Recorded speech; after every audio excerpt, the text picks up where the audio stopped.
There is a place in the universe where the cold is so extreme that it makes Antarctica seem like a warm desert. We are talking about temperatures that reach almost minus 270 degrees.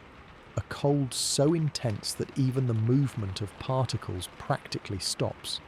For decades, scientists thought they knew the limits of cosmic cold. But then they discovered something that changed everything. The Boomerang Nebula. A place where a dying star created the coldest point we have ever found in all of space.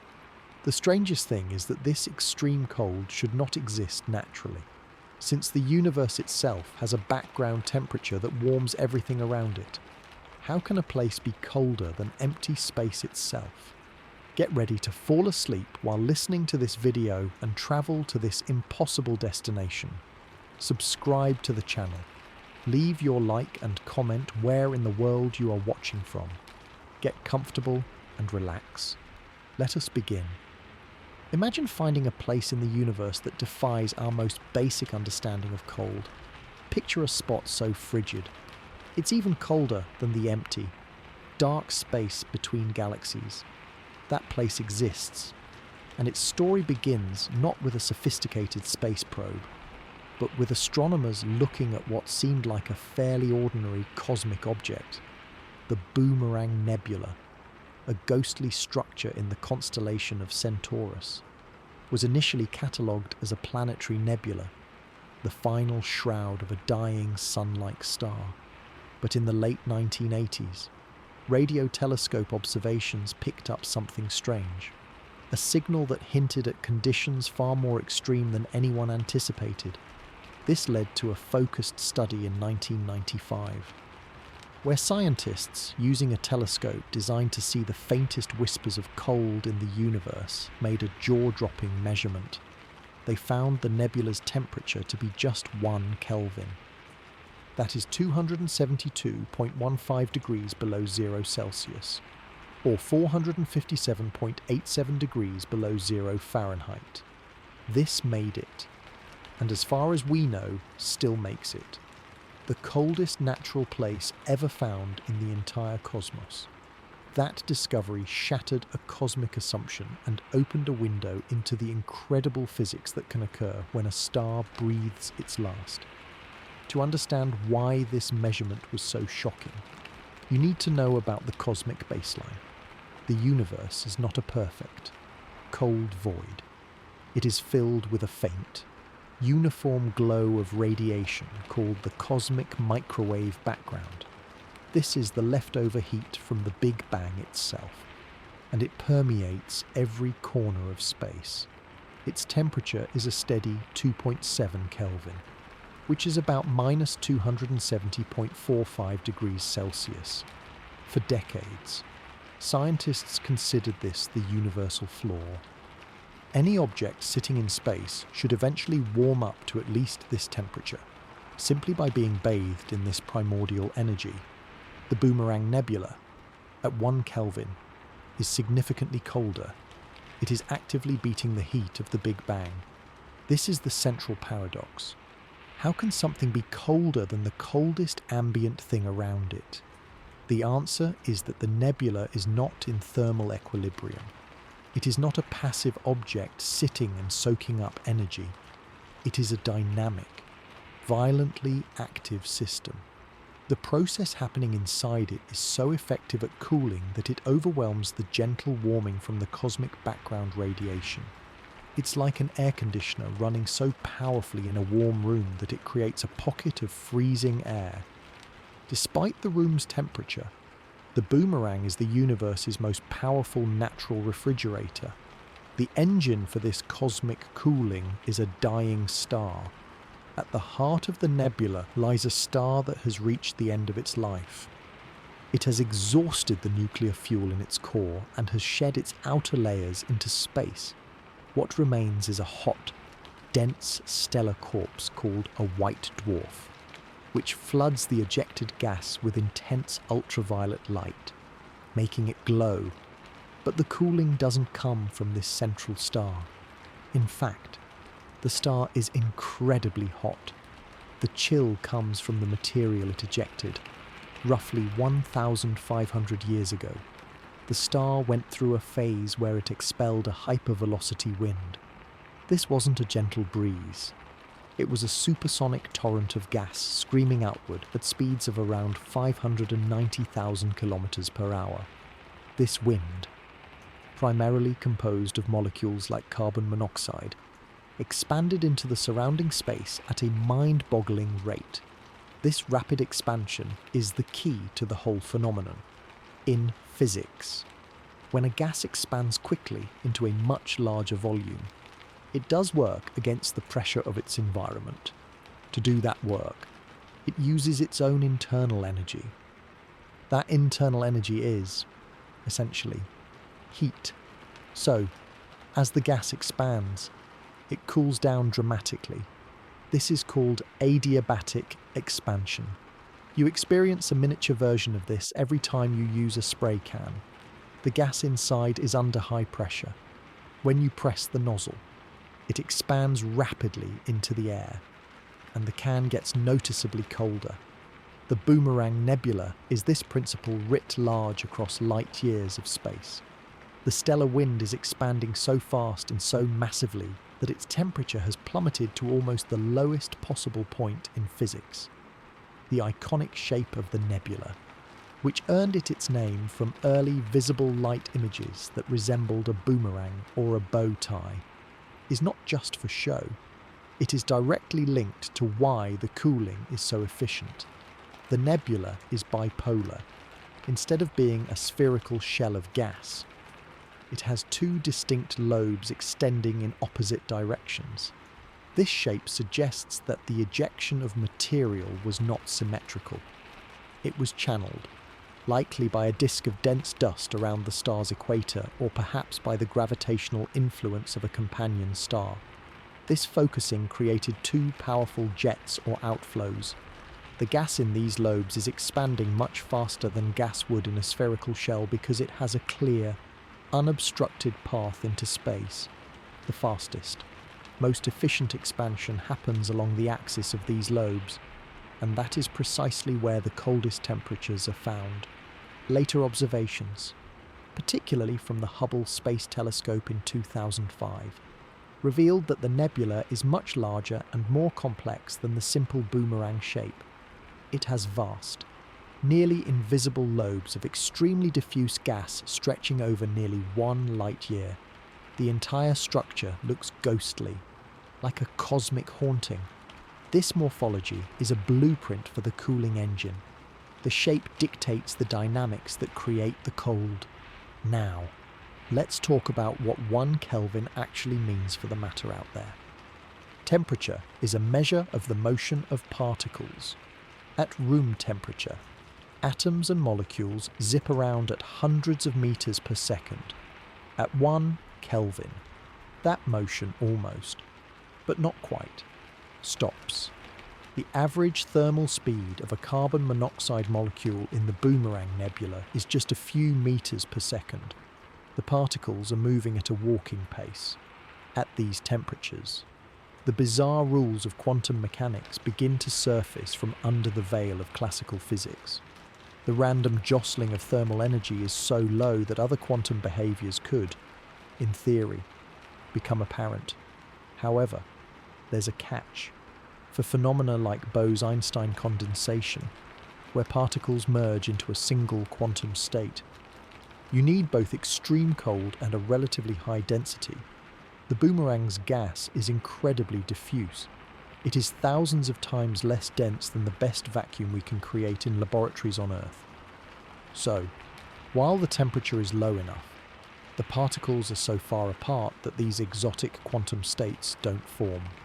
Nevertheless, it is a unique environment where matter exists in a state of near absolute stillness, a place where thermodynamics is pushed to its limit by macroscopic, astronomical processes. Measuring a temperature like this from a distance of 5,000 light-years is a feat of scientific ingenuity. You can't just stick a thermometer out there. Astronomers rely on molecules within the gas to act as natural thermometers. The molecule of choice is carbon monoxide. carbon monoxide molecules can spin, and they can only spin at specific, quantized energies, the higher the temperature of the surrounding gas. The more energy is available to kick molecules into higher spin states. By observing the specific radio waves emitted when these molecules transition between spin states, astronomers can count how many molecules are in each energy level. This distribution is a direct fingerprint of the gas's kinetic temperature, using powerful radio and submillimeter telescopes. Like the Swedish ESO submillimeter telescope that made the landmark measurement, or the later Atacama Large Millimeter Array, scientists analyze these faint signals. They painstakingly separate the emission from the cold gas in the expanding lobes from any warmer background. This spectral analysis, combined with models of the nebula's structure, allowed the team to deduce that the temperature in the coldest parts was just 1 degree above absolute zero. This entire system is temporary. The Boomerang Nebula is not forever cold. It is caught in a fleeting, brilliant moment of its evolution. The phase of hypervelocity wind that drives the extreme expansion lasts for only a few thousand years, a blink in the multi-billion-year life of a star. We are observing it at the peak of its cooling power. As the central star continues to settle down and the furious wind subsides, the expansion will slow, gradually. The relentless whisper of the cosmic microwave background, along with the ultraviolet light from the hot white dwarf, will begin to warm the scattered gas. Eventually, it will reach equilibrium with its surroundings and fade into the background warmth of the universe. This transience makes the discovery even more special. We are witnessing a cosmic event, a short-lived stage in stellar death where the physics of cooling plays out on a grand and record-breaking scale. What does studying the coldest place in the universe teach us? Beyond the sheer wonder of it, it serves as a crucial laboratory. It tests our understanding of gas dynamics, thermodynamics, and stellar evolution under conditions we cannot possibly replicate on Earth. It shows us that the universe is capable of creating natural processes more extreme than our intuition might allow. The Boomerang Nebula also enriches our story of how stars die and recycle their material. The carbon, oxygen, and nitrogen in that expanding wind were forged in the star's core. This cold outflow is part of the process that seeds the interstellar medium with the heavy elements necessary for planets and life.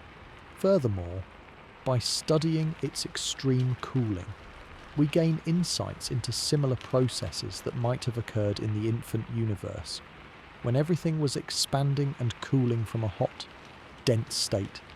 It is a reminder that to understand the cosmos, we must look at its limits, its hottest, densest, oldest, and yes, its coldest places. The Boomerang Nebula, a faint, cold ghost in the southern sky, challenges our assumptions and expands our knowledge, proving that even in the vast quiet of space, there are still phenomena of breathtaking intensity and beauty waiting to be understood. So we found this incredible object, the coldest known place in the natural universe. But that fact immediately leads to a head-scratching contradiction. It feels intuitive to think of space as the ultimate deep freeze, a vast and empty nothingness where temperature plunges to the ultimate low. But the reality of the cosmos is far more interesting, and it sets up a genuine puzzle. How can the Boomerang Nebula possibly be colder than the space that surrounds it? To crack this paradox, we have to let go of the idea of empty space as simply cold and understand what actually fills the void. The universe, even in its most desolate regions between galaxies, is not a perfect vacuum, and it is not thermally neutral. It is awash with a faint, omnipresent glow called the cosmic microwave background radiation. This isn't light from stars or galaxies. This is the afterglow of the Big Bang itself. Think of it as the residual warmth from the universe's fiery birth, now stretched and cooled over 13.8 billion years of expansion. This radiation is everywhere. In every direction you point a telescope, and it has a very specific, uniform temperature, 2.725 Kelvin. That's about minus 270.425 degrees Celsius.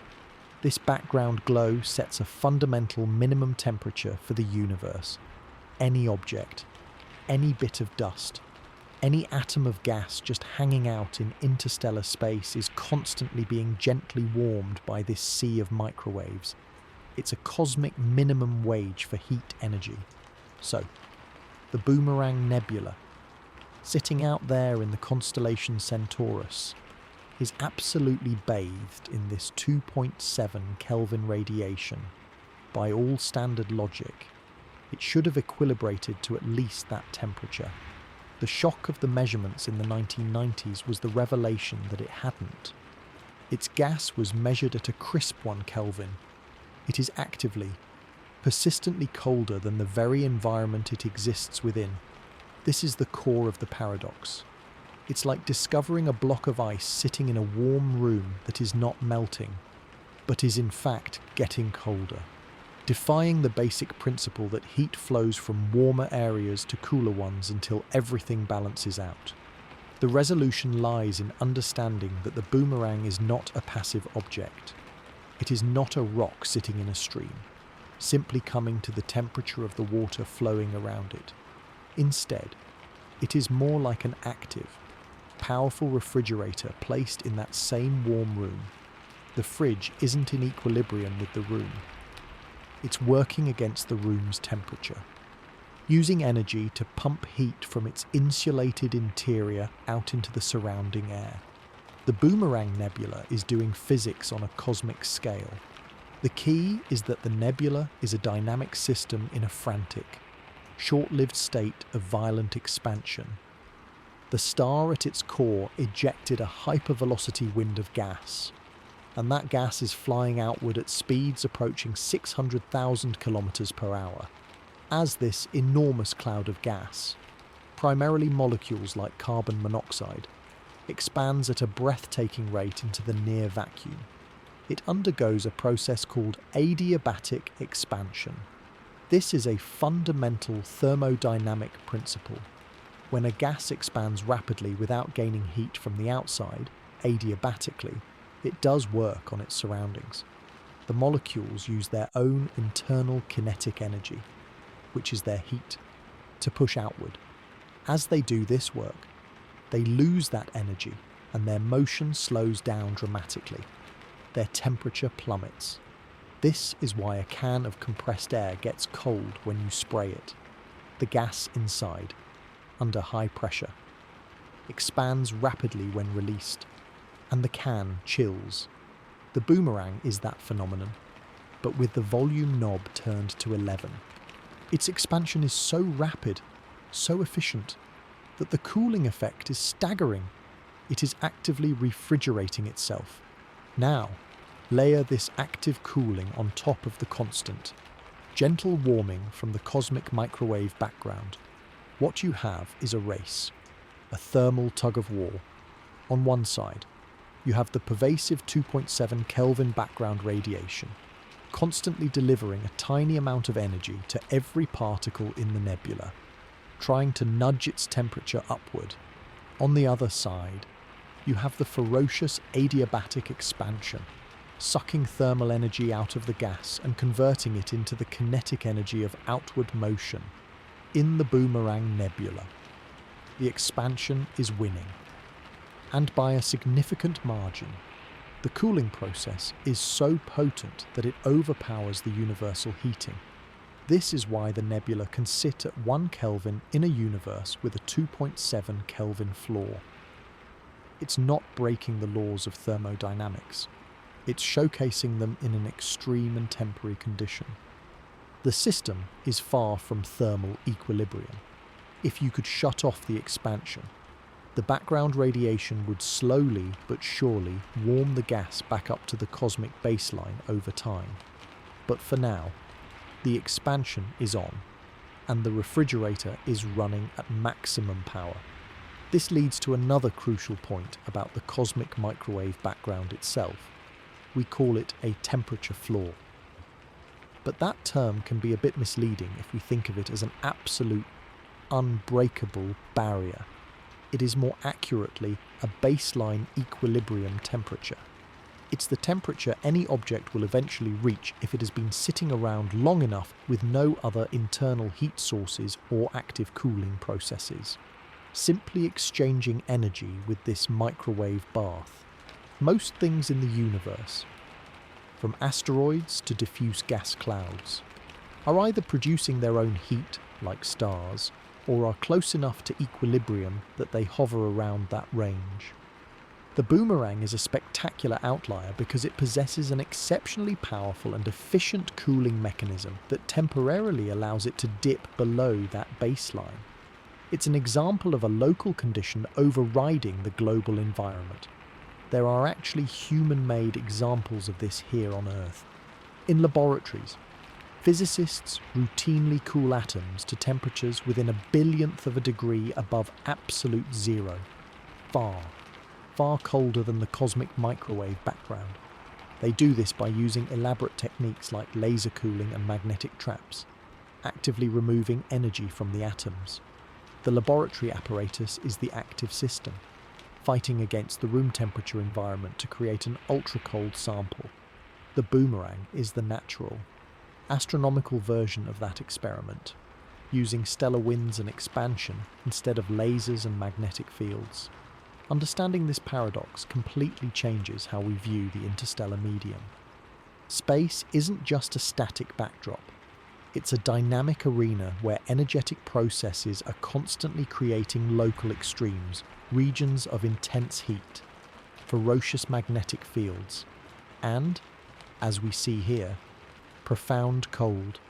The boomerang teaches us that to understand the temperature of an object in space, you cannot just measure the environment. You must investigate the object's own activity, its history, and its internal physics. This has implications for how we study other nebulae, protoplanetary disks, and even the tenuous gas at the edges of galaxies. Whenever we see a temperature anomaly, we are tipped off that something dynamic is happening, that energy is being transferred in interesting ways. The boomerang's cold is a direct signal of its hyper-expansion, a thermometer that tells us about the speed and power of the stellar wind that created it. Furthermore, this paradox highlights the fleeting nature of what we observe. The boomerang's state is not permanent. The hypervelocity wind that drives the expansion is a phase that lasts maybe a few thousand years, a mere instant in the star's multi-billion-year life. The active cooling will eventually cease as the wind slows and the expansion becomes less vigorous. Once that happens, the relentless cosmic microwave background will finally win the tug of war. The nebula's gas will very slowly warm from its record-setting 1 Kelvin back up toward the universal baseline of 2.7. We are catching this object in a special moment, a snapshot of a brief and violent transition. It is a privilege of timing that we exist in an epoch where we can observe and measure this paradoxical cold. In another 10,000 years, the paradox might have faded, and the nebula would simply blend into the thermal background of the galaxy. So, the existence of this colder-than-space object is a testament to the ongoing, evolving drama of stellar life cycles. It reminds us that the universe is not in a uniform, sleepy state. It is a place of constant change, where local physics can create pockets that defy the average conditions in spectacular fashion. The Boomerang Nebula's cold is more than a record. It is an active demonstration of a star's final energetic outburst, a temporary victory of a local process over the global condition of the cosmos. It challenges our simple assumptions and forces us to think in terms of systems, energy transfer, and time. And that is the real value of the paradox. It doesn't just present a riddle, it guides us to a deeper understanding of how things actually work in the dynamic and ever-surprising universe we call home. Now that we understand the paradox of an object being colder than the space around it, the next logical question is how? What is the actual machinery at work? If the cosmic microwave background is the constant, gentle warmth, then what is the powerful air conditioner that overwhelms it? The answer lies in the death throes of a star and a fundamental piece of physics you might already have experienced in your own home. Let's pull back the curtain on the engineering of this cosmic deep freeze. At the very centre of the Boomerang Nebula, hidden within those vast, ghostly lobes of cold gas, is the remnant of a sun-like star. This star has reached the end of its life. It has exhausted the hydrogen fuel in its core, gone through the red giant phase where it swelled enormously, and has now shed its outer layers into space. What remains is a tiny, incredibly dense, and scorching hot core called a white dwarf. This white dwarf is like a brilliant, compact ember, glowing with a temperature of over 100,000 degrees. It bathes the surrounding ejected gas in intense ultraviolet radiation, which is what makes the inner parts of some planetary nebulae glow so brightly. But here's the critical twist. This hot central star is not the source of the cold. In fact, it's a source of immense heat. The cold comes from the material it expelled, and the timing and method of that expulsion are everything. The story of the deep freeze begins roughly 1,500 years ago. This is a blink in cosmic time. In that period, the star wasn't just passively shedding its atmosphere, it was going through a specific, violent phase. It produced what astronomers call a hypervelocity stellar wind.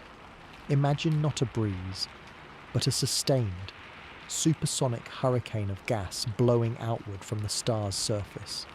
This wind was composed of material from the star's own outer layers, elements like carbon, oxygen, and hydrogen, often forged into molecules like carbon monoxide. The speed of this wind is almost incomprehensible. It raced outward at about 590,000 kilometers per hour. To put that in perspective, it's fast enough to travel from the Earth to the Moon in well under an hour. This torrent of gas didn't just drift into space, it exploded into it, creating a massive, rapidly expanding bubble. And this expansion is the key to everything. When any gas expands, its behavior is governed by the laws of thermodynamics. If it expands slowly and can exchange heat with its surroundings, its temperature might not change much. But if it expands very rapidly, so fast that it doesn't have time to exchange heat with the outside environment, something specific happens. This is called adiabatic expansion. Adiabatic simply means no heat transfer. In this scenario, the gas is doing work on its surroundings. The molecules are using their own internal energy, which is their heat, to push outward against the negligible pressure of interstellar space. As they do this work, they lose that kinetic energy. Their motion slows down dramatically. And since temperature is fundamentally a measure of the average motion of particles, when that motion slows, the temperature plummets. You can demonstrate this principle on your kitchen counter with a simple can of compressed air, the kind used to clean electronics. That gas inside the can is under high pressure. When you press the nozzle, you allow that gas to expand rapidly into the room. Almost immediately, the can gets very cold, often cold enough to frost over. The gas rushing out gets even colder. That's adiabatic expansion in action.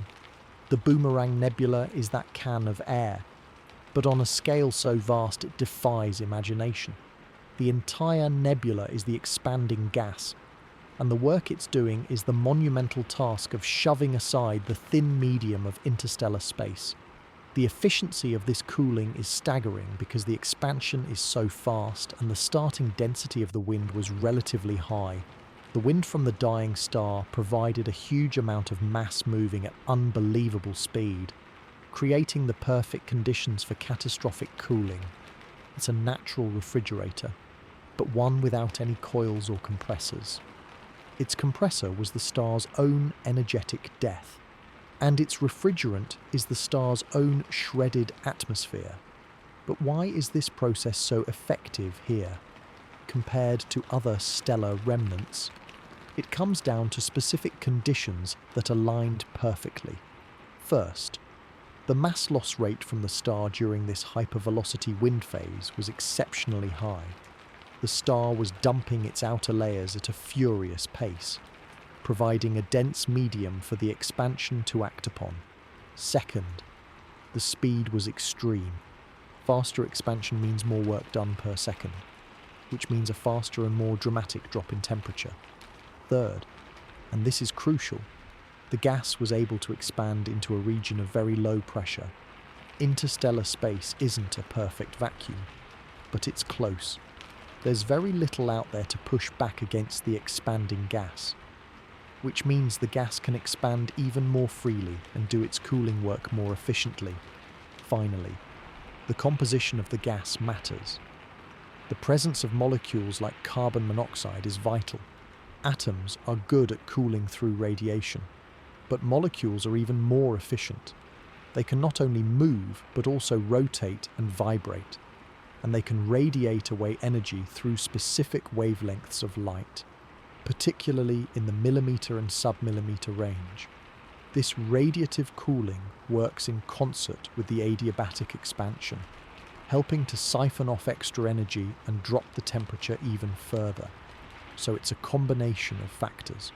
A dense, fast wind of molecular gas, expanding adiabatically into a near-perfect vacuum, with molecular radiation helping to shed extra heat. This combination is what allowed the temperature to dive all the way down to 1 Kelvin. This process also helps explain the nebula's distinctive shape, which we'll explore more later. But it's worth touching on here. The wind isn't expanding equally in all directions. It's being channeled into two opposing lobes, a bipolar structure. This focusing effect likely makes the expansion even faster along the axis of the lobes. If the gas is funneled into a narrower path, it might accelerate, much like putting your thumb over the end of a garden hose makes the water shoot out faster. This enhanced speed in the lobes could be why the coldest temperatures are found there. The adiabatic cooling is most extreme where the expansion velocity is highest. So the star's death machinery isn't just creating cold, it's sculpting it into a specific, elongated form. The central white dwarf continues to shine, but its role now is almost secondary. It's the historical artifact, the spent engine that powered the event. The real action is in the expanding envelope, where physics is turning kinetic energy into cold. This phase of hypervelocity wind is transient. It lasted for perhaps a few thousand years, and we are seeing it roughly halfway through that period. The wind will eventually slow as the star completes its shedding. The expansion will become less frantic, and adiabatic cooling will become less effective. Then, as we discussed, the persistent warmth of the cosmic microwave background will begin to win out. But for now, the refrigerator is running at full blast, and we have a front row seat to understand the mechanics. By studying this, astronomers aren't just looking at a record holder, they are seeing a textbook example of gas dynamics and thermodynamics playing out on a grand scale. It confirms that the principles we learn in physics labs here on Earth, ideas about pressure, volume, and temperature, hold true even in the distant reaches of space. Around a dying star 5,000 light-years away, The Boomerang Nebula is more than a cosmic curiosity. It's a masterclass in applied physics, demonstrating how the violent end of one star can create the coldest known conditions in the universe through a process as understandable as the chill from a spray can. We have talked about the incredible physics that makes the Boomerang Nebula the coldest known place. That frantic adiabatic expansion acting as a cosmic refrigerator. But when you first see an image of this object, the physics isn't the first thing that strikes you. It's the shape. Its name isn't some technical catalogue number. It's the boomerang. Because that's exactly what it looked like to the astronomers who first studied it in detail from the ground in the 1980s. In those early visible light images, it appeared as a distinct, symmetrical bow tie or boomerang-shaped knot of glowing gas. This form is not an accident or a trick of perspective. It is the direct, visible signature of the powerful and focused forces that shaped the nebula during the star's death. And it is absolutely critical to creating those record-breaking cold conditions. That iconic shape is a blueprint for the violence that occurred. Most people imagine a dying star blowing a perfect, spherical bubble into space, like a balloon inflating. The boomerang and many planetary nebulae tell a different, more complex story. They are often bipolar, meaning they have two distinct lobes extending in opposite directions. This structure points to a death that was channeled, focused, and asymmetrical. So, why a boomerang? The answer involves everything from dusty donuts to possible stellar companions. And it turns out the shape and the cold are intimately linked. The classic bipolar shape arises because the material wasn't ejected equally in all directions. Something acted like a nozzle, focusing the outflow into two opposing jets or wide-angle cones. Astronomers have a few leading theories for what creates this focusing, and they likely work together. The most common model involves a dense dot, slow-moving disk of material, often dust and gas, that forms around the star's equator during its late red giant phase. Think of a donut wrapped tightly around the star's middle, when the later, fast hypervelocity wind erupts from the star. It slams into this slow, dense equatorial disk. The disk acts like a giant barrier, preventing the fast wind from expanding sideways. The only escape routes are out the poles of the disk, above and below the donut. The fast wind thus gets funneled into those two clear directions, creating the twin lobes. It is like putting your thumb partially over the end of a garden hose. The water jets out with more force and in a more focused stream. In the boomerang's case, this process created two vast lobes of rapidly expanding gas. The boomerang shape we see in classic images is actually the bright, inner edges of these lobes, where gas is being illuminated and excited by the ultraviolet light from the hot central white dwarf.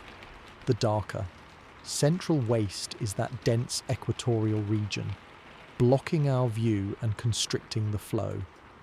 But there might be another actor in this play, a companion star.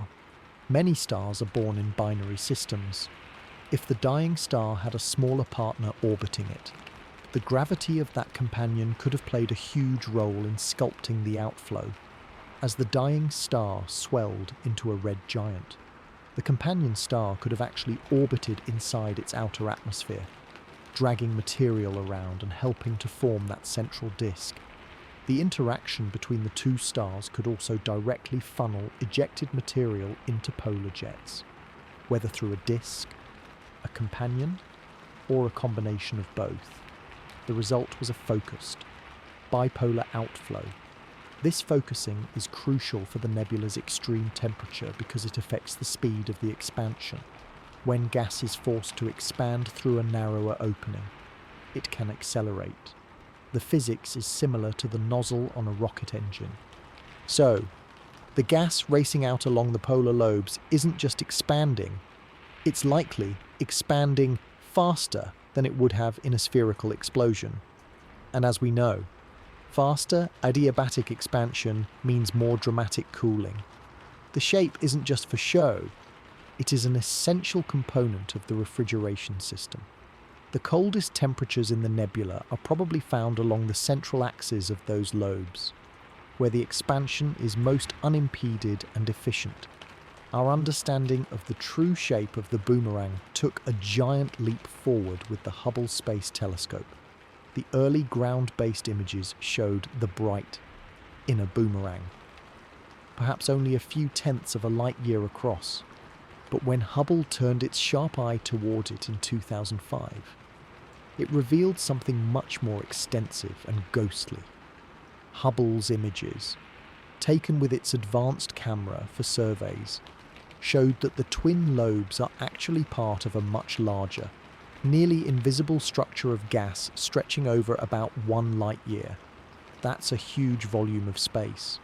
The familiar boomerang shape is just the brightest, most concentrated part, the inner sanctum. Beyond it, the lobes expand into a much fainter, diffuse cloud. This cloud is incredibly thin, much less dense than the best vacuum we can create on Earth. And it is this vast volume of ultra-diffuse gas that has undergone the massive adiabatic expansion. The Hubble images made it clear that we are seeing a structure with multiple layers and a complex history, possibly indicating several pulses of mass loss from the dying star at different speeds. The faint outer regions are likely material ejected earlier, during the slower red giant wind, that was then swept up and shaped by the later, faster wind that followed. This creates a kind of hourglass within an hourglass effect. The morphology also gives us vital clues about our viewing angle. We see the boomerang with its lobes roughly perpendicular to our line of sight, its waist facing us. This is why it appears with that distinctive pinched centre, double-lobed shape. If we were looking directly down one of the lobes, it might look more like a circular or elliptical blob with a dark central lane. If we were viewing it from the side, from the equator, it might appear as a long dot, thin bar. Our nearly face-on view to the waist is perfect for seeing the symmetrical structure that gives it its name. This orientation also helps astronomers map the velocities of the gas using the Doppler effect. They can see gas moving toward us in one lobe and away from us in the other, confirming the bipolar expansion. The structure is therefore not static art. It is a dynamic, three-dimensional sculpture being carved in real time by physics. Connecting it all back to the cold, the shape is a prerequisite for the record. A spherical, unfocused explosion would have allowed the gas to expand more evenly in all directions, while it would still cool.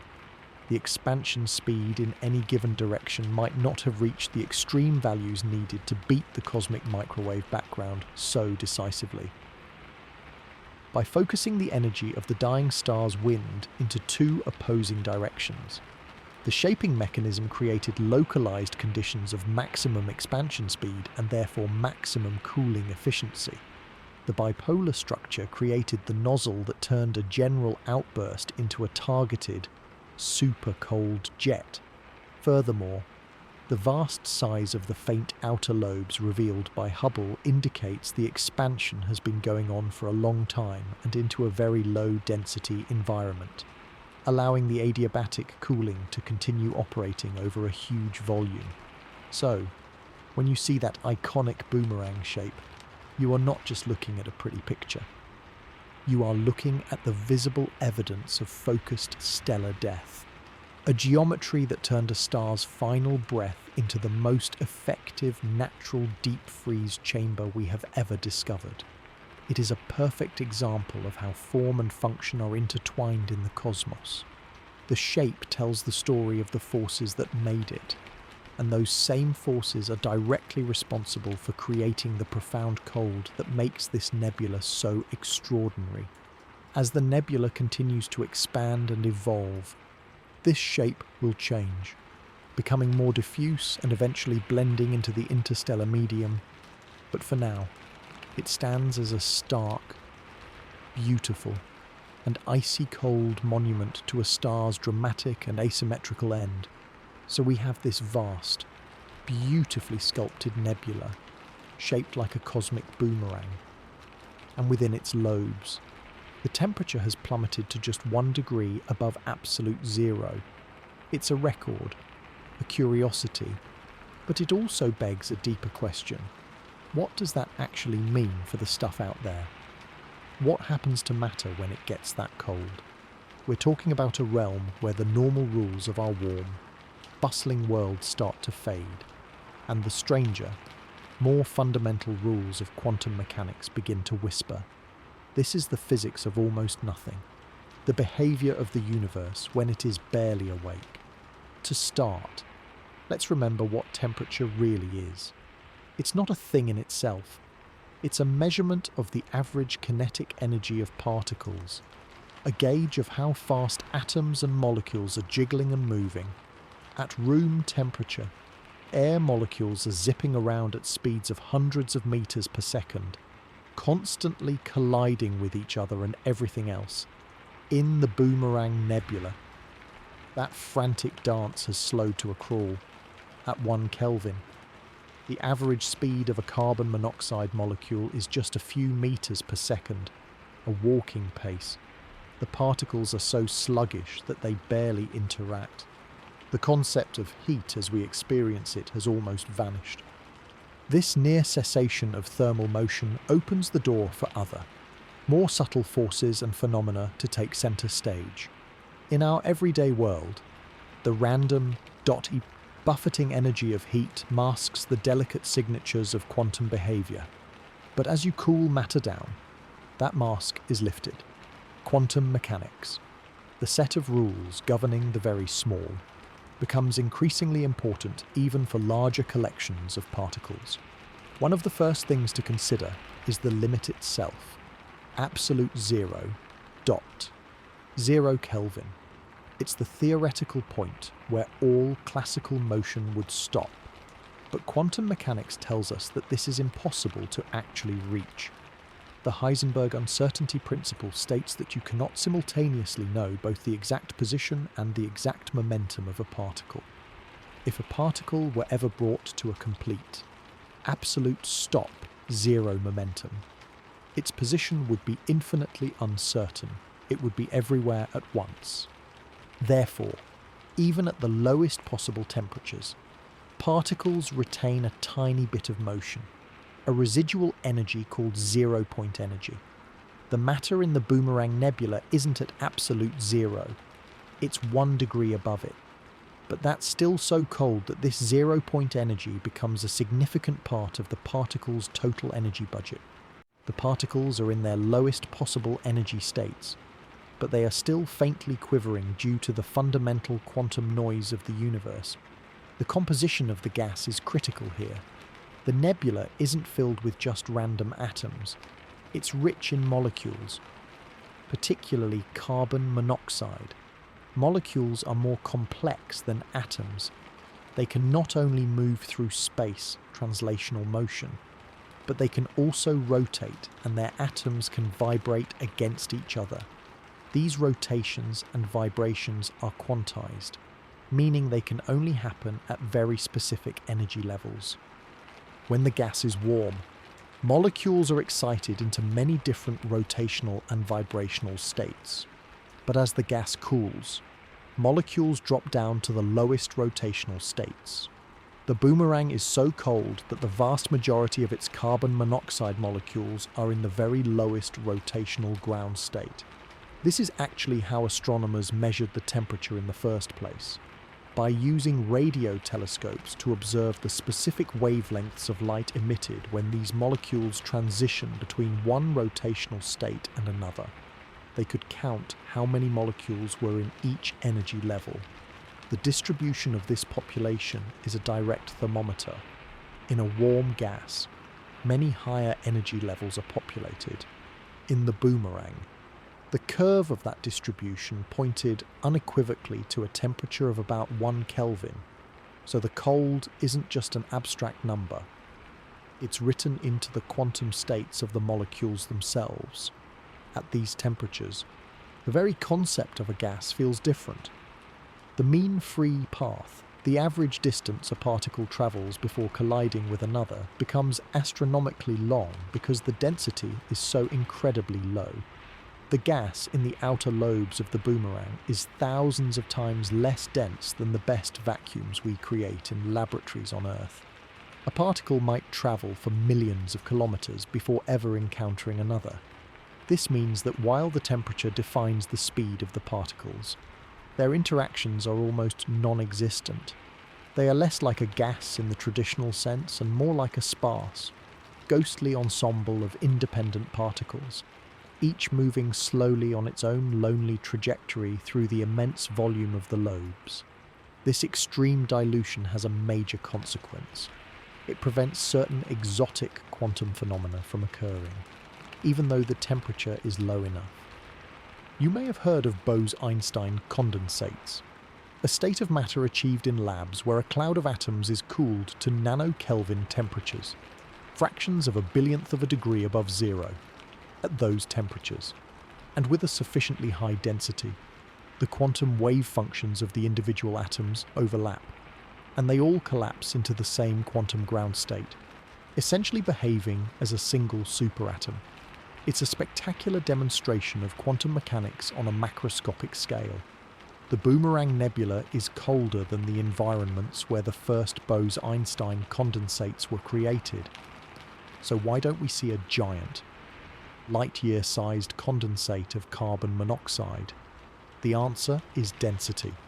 To achieve a Bose-Einstein condensate, you need a high enough density of particles so that their quantum waves can overlap. In the boomerang, the particles are far too spread out. The distance between them is so vast that they might as well be in separate universes as far as quantum coherence is concerned. So, while the temperature is low enough, the density is not. It's a fascinating reminder that extreme conditions in space often don't match the controlled conditions of a lab. They offer one parameter pushed to the limit while others are wildly different. This environment, however, is perfect for studying other aspects of low-temperature physics. For instance, the behavior of molecules at these temperatures affects chemistry.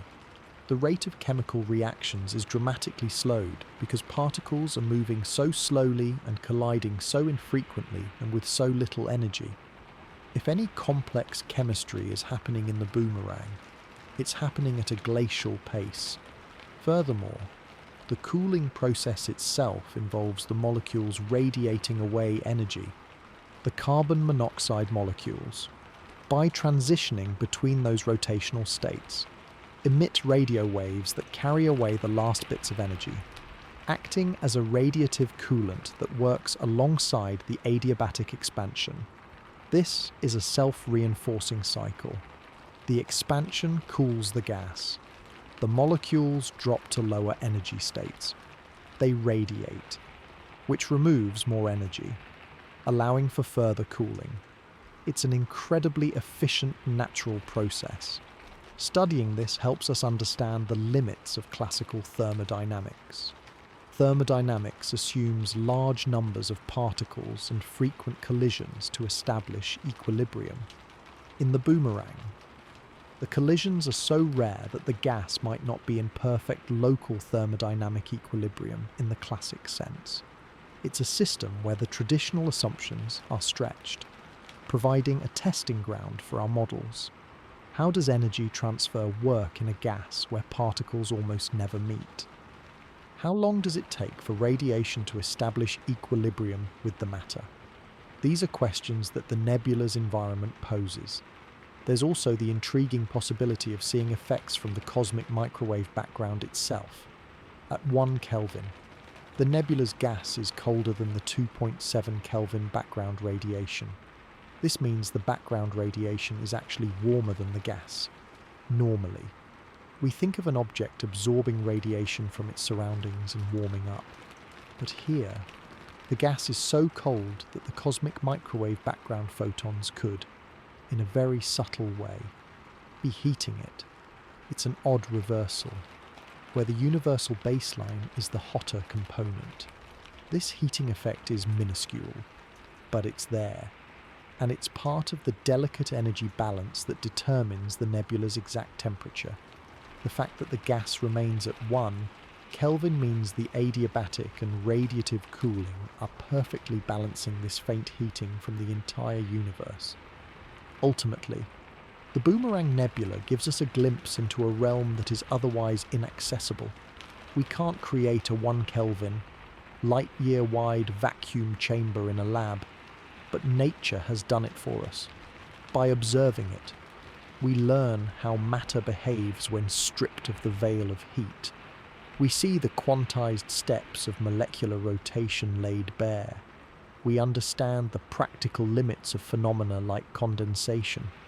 We test our thermodynamic principles in extreme conditions. And we are reminded that the universe is capable of creating environments that push physical laws to their edges, showing us both their power and their limitations. The silent, cold expanse of the Boomerang isn't empty.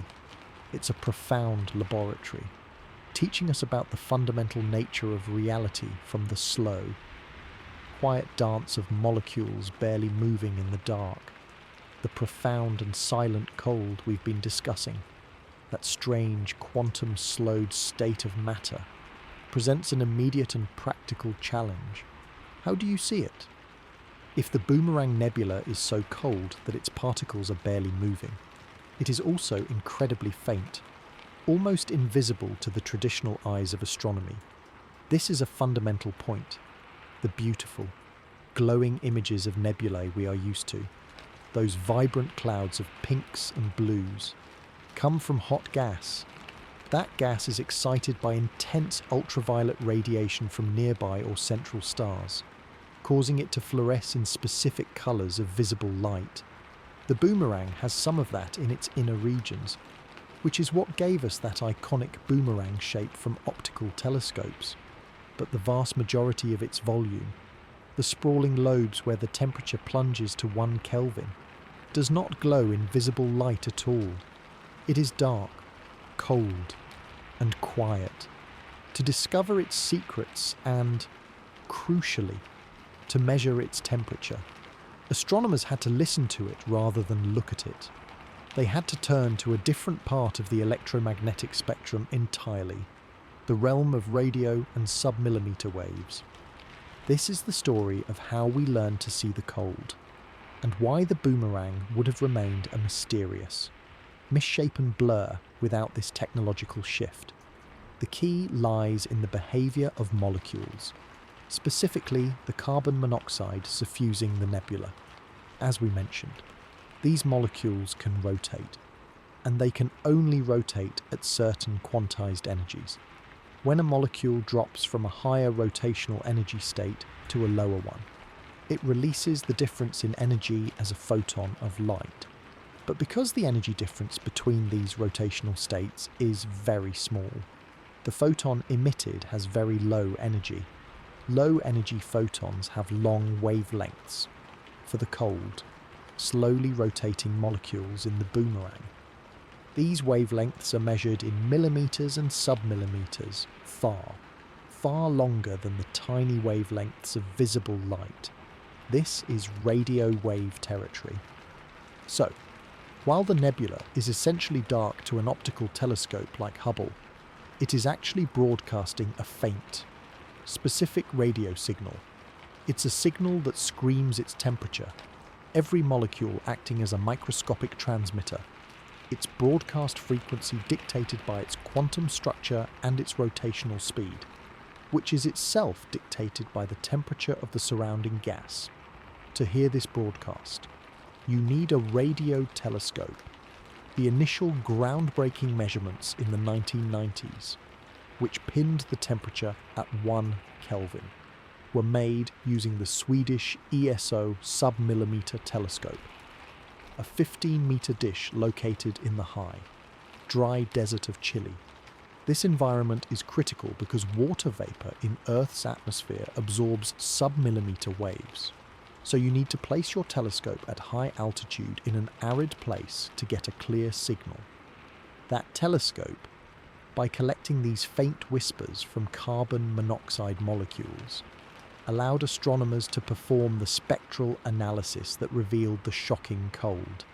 This type of observation is called molecular line astronomy. You are not just taking a picture, you are tuning a receiver to a very specific frequency, much like tuning a radio to a specific station. The station in this case is the precise frequency at which carbon monoxide molecules change their rotational state, by measuring the intensity of the signal at that frequency, and at related frequencies corresponding to other rotational transitions. Scientists can build up a picture of the gas's physical conditions. They can determine not just temperature, but also density, velocity, and even composition. This is how the boomerang went from being a curious shape to a profound physical laboratory. The radio waves pass relatively easily through the dust in the nebula's equatorial waste, allowing astronomers to probe the cold heart of the lobes that optical light cannot penetrate. It's a completely different way of seeing, one that reveals the physics directly. The revolution in understanding the boomerang's structure came with more advanced interferometers, arrays of multiple radio dishes that work together to act as one giant telescope with extraordinary resolution. The champion of this for the boomerang has been the Atacama Large Millimeter/Submillimeter Array, known as ALMA, also located in Chile's Atacama Desert. ALMA is not a single telescope.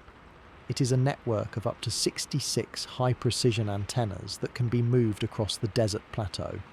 By combining their signals, ALMA can achieve a level of detail in the millimeter and sub-millimeter bands that rivals or exceeds optical telescopes. When ALMA turned its collective gaze to the Boomerang Nebula, it provided a transformative view.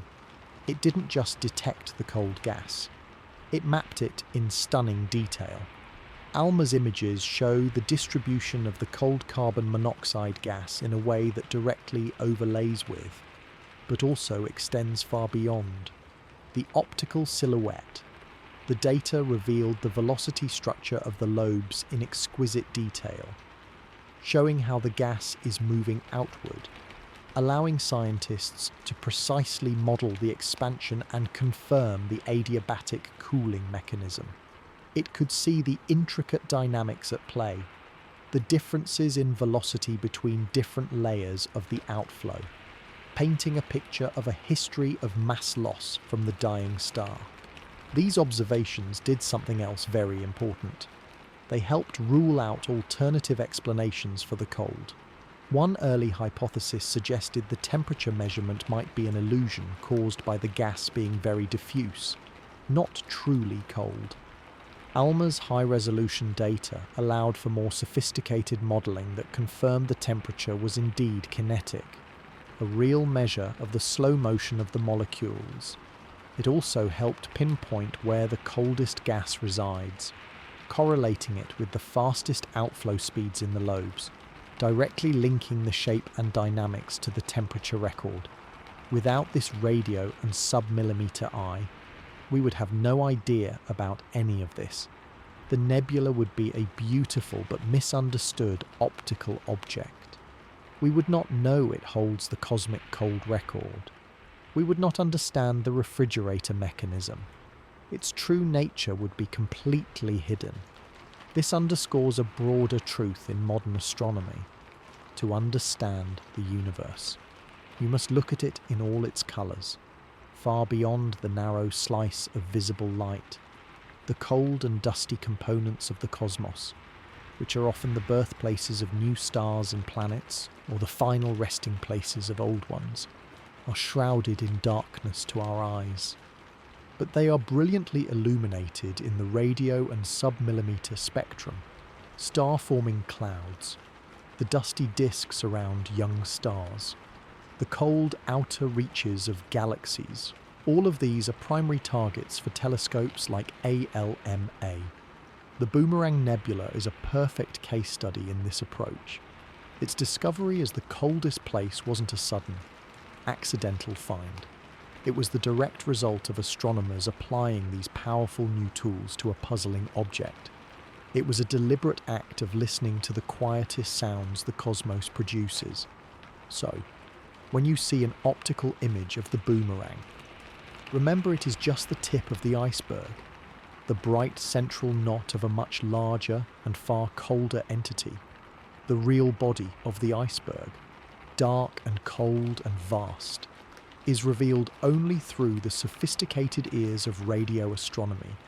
This synergy between different wavelengths is how modern astrophysics works. Hubble shows us the sculpted, glowing inner structure shaped by hot light. ALMA shows us the frigid, expanding engine that powers it all. Together, they give us the complete story. The silence of the cosmos, as it turns out, is not empty. It is filled with a low hum of information, a whisper of molecules spinning slowly in the dark, waiting for the right kind of telescope to listen and translate their story into a tale of stellar death and extreme cold. The incredible detail we can now see, thanks to those radio and submillimeter eyes, reveals more than just the present state of the Boomerang Nebula. It reveals a moment in time, and this is perhaps the most crucial understanding of all. The extreme cold that defines this object is not a permanent feature. It is not a stable, eternal condition like the temperature of a dark, empty void. Instead, it is a spectacular but fleeting phase in the dramatic and relatively brief transformation of a star into a planetary nebula.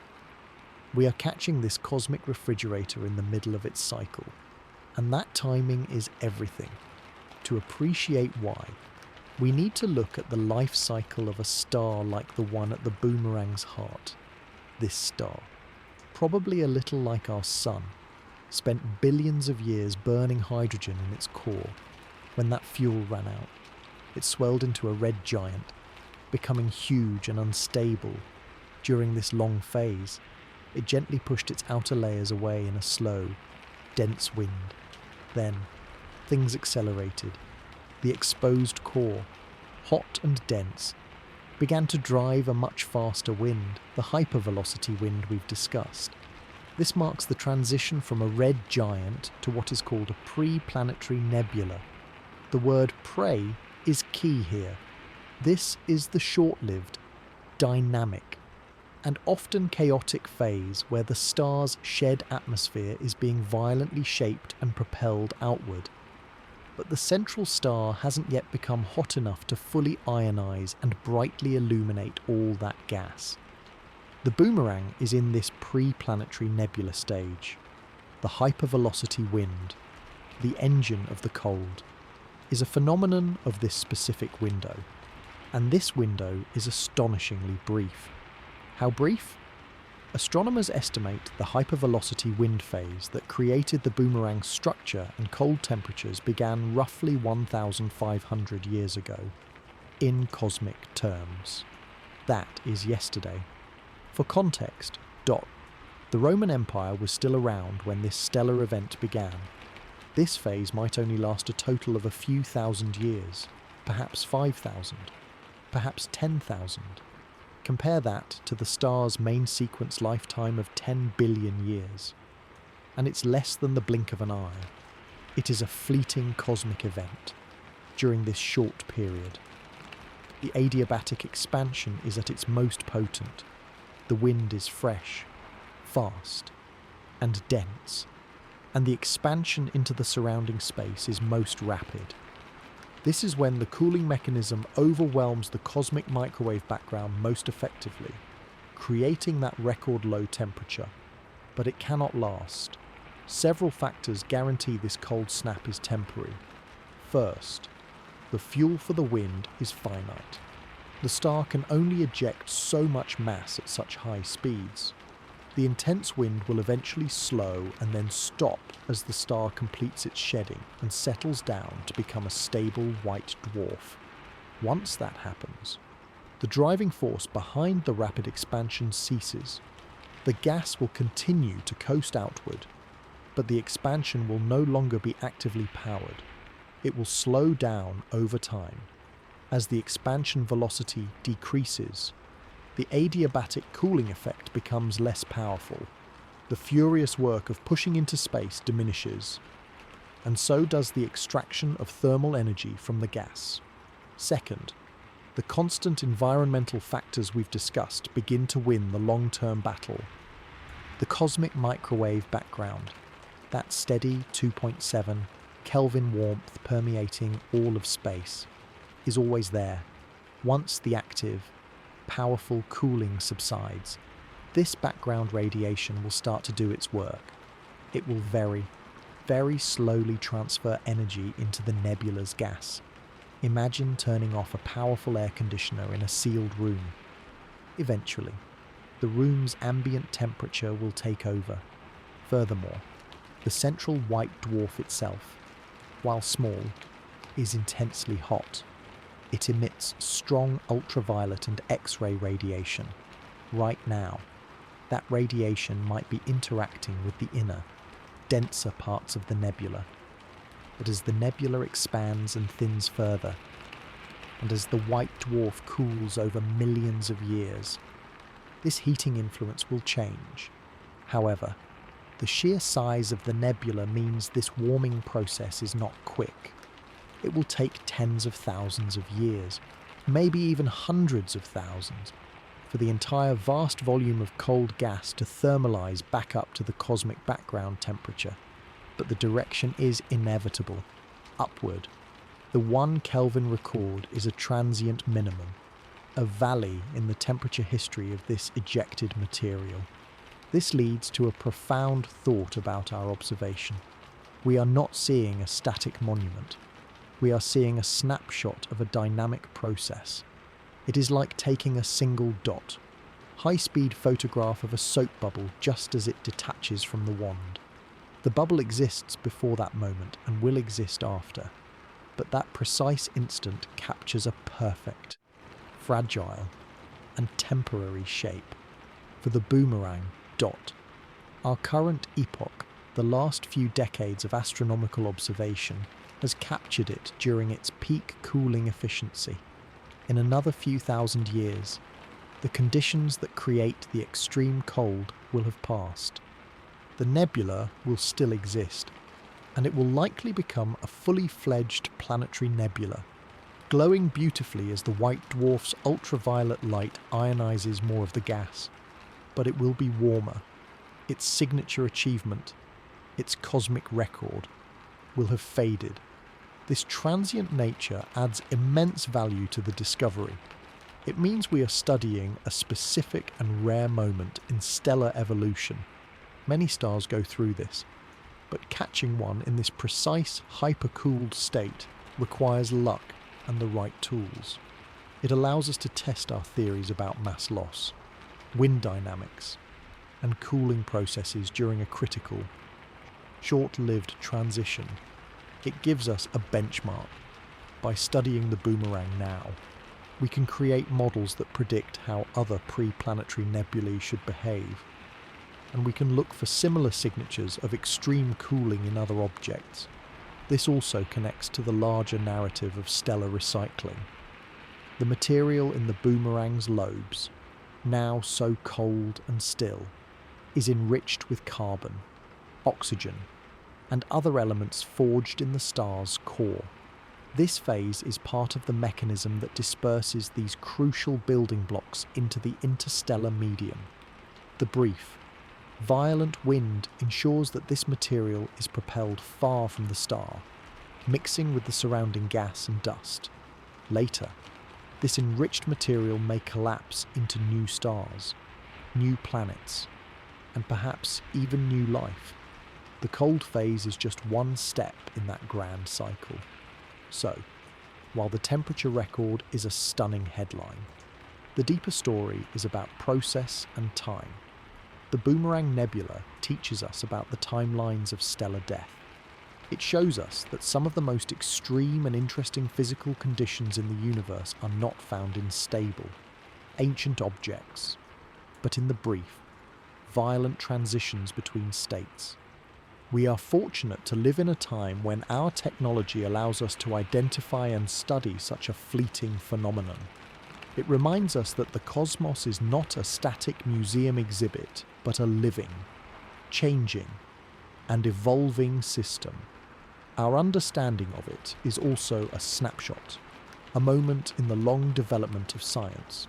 By focusing our telescopes on this cold, distant knot of gas, we have captured a unique data point in the life story of a star, a point that will, on cosmic timescales, vanish almost as quickly as it appeared, leaving behind a warmer, more tranquil, and more typical nebula to mark the star's final resting place.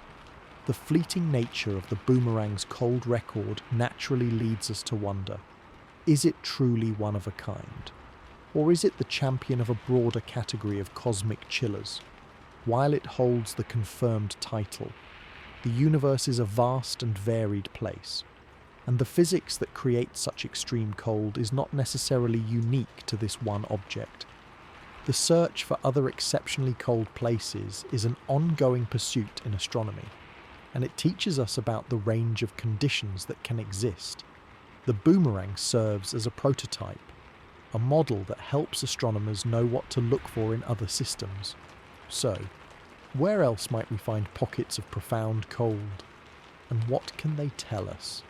First, it is important to understand the different pathways to cold in space. The Boomerang's method is active and dynamic, rapid adiabatic expansion driven by a fast stellar wind. But there is also a more passive route, shielding and radiative cooling. Imagine a dense cloud of gas and dust, hidden deep within a molecular cloud complex, far from any newborn stars. This cloud is shielded from the warming radiation of nearby stars. The only heat it receives is the faint, pervasive glow of the cosmic microwave background. Within its darkest, densest cores, molecules like carbon monoxide can radiate away their energy into space. With no external heat source, these clouds can cool down to remarkably low temperatures, often hovering between 5 and 10 Kelvin.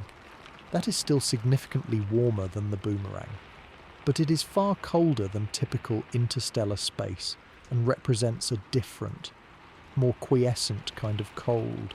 Some other planetary nebulae, especially those in very early stages of formation, show signs of similar processes to the Boomerang.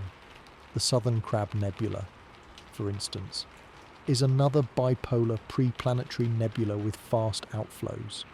While its temperature hasn't been measured to be as low as 1 Kelvin, detailed studies have found regions of gas that are surprisingly cold, likely cooled by expansion.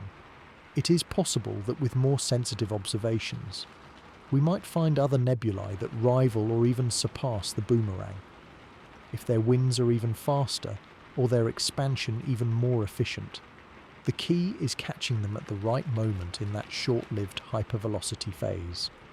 Astronomers are actively surveying these objects with telescopes like ALMA, searching for the telltale spectral signatures of ultra-cold gas. Each new discovery helps refine our understanding of how common such extreme cooling is during stellar death, beyond stellar death throes. There are even more exotic environments to consider.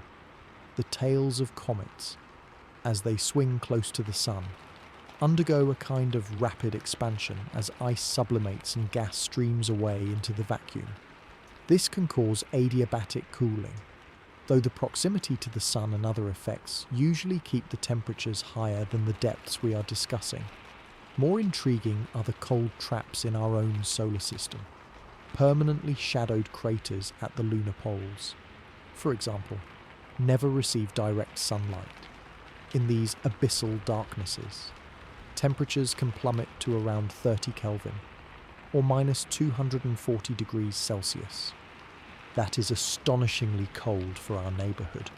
But again, it is a different mechanism. Simple lack of heating, and it operates at a much higher temperature than the boomerang's active refrigeration. Similar cold traps exist on Mercury and on asteroids. These are the coldest known places in our solar system, yet they are still tens of degrees warmer than the cosmic microwave background, let alone the Boomerang Nebula. They demonstrate how local geometry, a deep shadow, can create a profound chill, but they lack the active, physics-driven cooling engine of a stellar wind. Then we must consider the vast, dark spaces between galaxies, the intergalactic medium. This is often cited as the coldest place.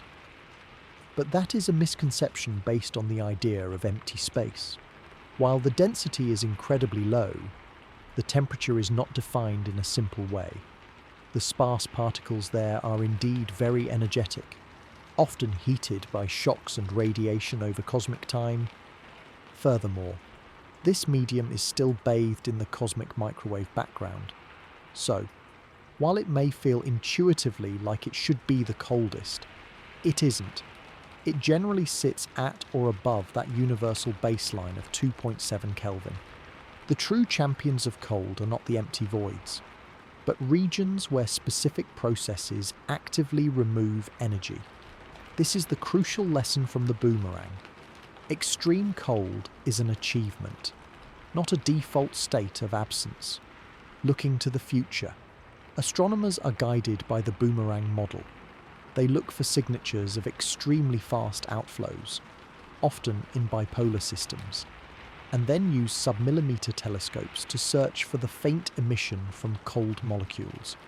The goal is to find objects where the expansion speed is even greater, or where the geometry is even more conducive to unimpeded adiabatic cooling.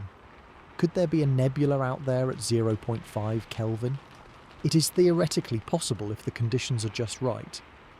The challenge is that these objects are small on the cosmic scale, distant, and their coldest gas is incredibly faint. It takes the sensitivity of modern observatories to even detect them. The boomerang itself might not be the absolute record holder forever.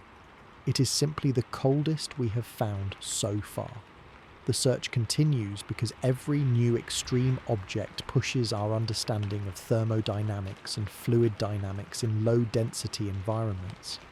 It also helps us calibrate our models of stellar evolution. If we find many such cold nebulae, it tells us that the hypervelocity wind phase is particularly efficient in a certain type of star. If they are exceedingly rare, it tells us that the alignment of conditions needed, mass, wind speed, binary companion presence, surrounding density, is very special. This exploration also has implications beyond our galaxy. The principles of adiabatic cooling are universal. In the earliest universe, after the Big Bang, the entire cosmos was expanding and cooling adiabatically. While the scales are incomparable, the underlying physics shares a kinship with the process inside the boomerang. Studying this nearby, manageable example helps us think about the conditions in that primordial soup. Furthermore, in the distant, tenuous halos of galaxies or in the wakes of interacting galaxy clusters, similar expansion and cooling might occur on a gargantuan scale, potentially creating vast reservoirs of cold gas. So, the pursuit of cold is not just about breaking records. It is about understanding a fundamental physical process that shapes structures across the universe, from the death of a single star to the evolution of the largest cosmic webs. The Boomerang Nebula, therefore, is more than a champion. It is a guidepost. It showed us what is possible. It defined a new class of extreme environment. And it sent astronomers searching the skies with a clearer question. Where else has nature built a refrigerator like this? Every time we point our most sensitive instruments at a promising candidate, We are testing the limits of our physical theories and expanding our knowledge of the diverse and unexpected ways the universe operates. The cold, it turns out, is not merely an absence, it is a phenomenon, and the Boomerang Nebula remains our premier example of just how profound that phenomenon can be. Understanding how we find and rank these incredibly cold places brings us to a fundamental and fascinating point: the measurement itself. How do you possibly measure a temperature of 1 Kelvin on an object 5,000 light years away? You can't just point a giant thermometer into space. The process is a brilliant piece of scientific inference, a detective story that uses light as the key witness. It relies on the fact that atoms and molecules are not just passive lumps of matter. They are structured, quantized systems that interact with light in very specific, predictable ways. In the case of the Boomerang Nebula, the star witness is the carbon monoxide molecule. This molecule is common in space and acts as a near-perfect natural thermometer for cold gas. The secret lies in its rotation. A carbon monoxide molecule can spin, but due to the rules of quantum mechanics, it can only spin at certain specific energies. Think of it like a ladder. The molecule can be on the first rung, the second rung, the third rung, and so on, each rung representing a higher rotational energy state. It cannot exist between rungs. When a molecule falls from a higher rung to a lower one, it releases the difference in energy as a photon of light. The energy of that photon corresponds directly to the gap between those rungs, which means it has a very specific wavelength or frequency. This is a spectral line, a unique fingerprint for that specific molecular transition. Now, here is the connection to temperature. In a gas of many molecules, the population of the different rungs, how many molecules are sitting on the first, second, or third rung, is not random. It follows a statistical pattern called the Boltzmann distribution, which is governed primarily by the temperature of the gas. In a hot gas, there is lots of thermal energy to kick molecules up to high rungs. In a very cold gas, almost all the molecules will be huddled on the lowest possible rungs. So, by measuring the relative number of molecules on different rungs, you can deduce the temperature. But how do you count molecules on invisible energy rungs from thousands of light years away?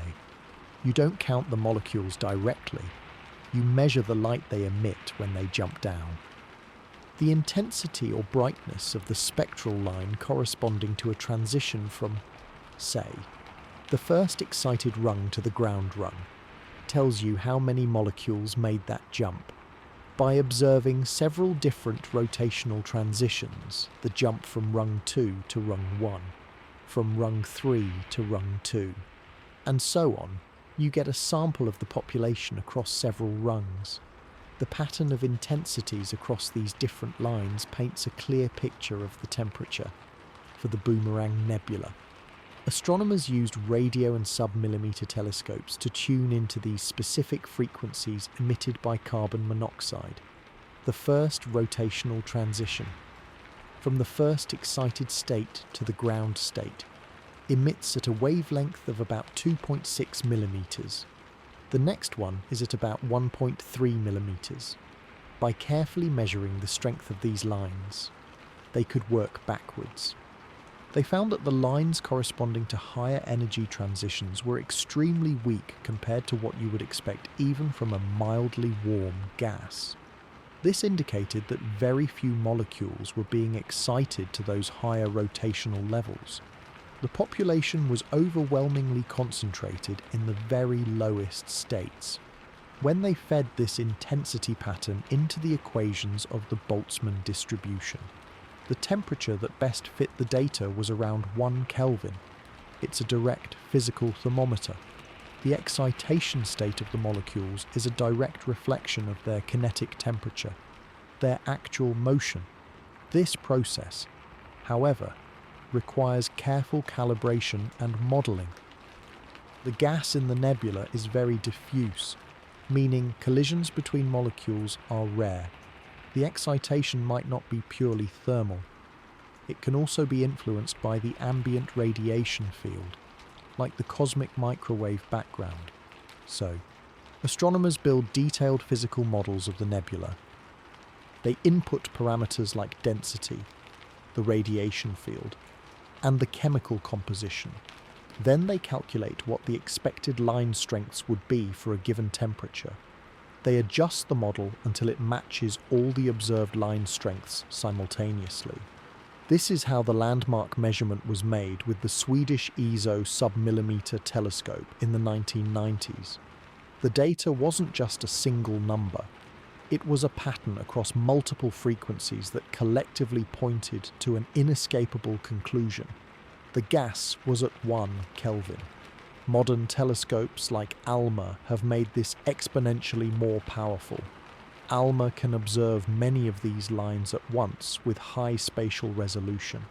This means astronomers can create a temperature map. They can see if the gas in the outer parts of the lobes is colder than gas closer to the centre.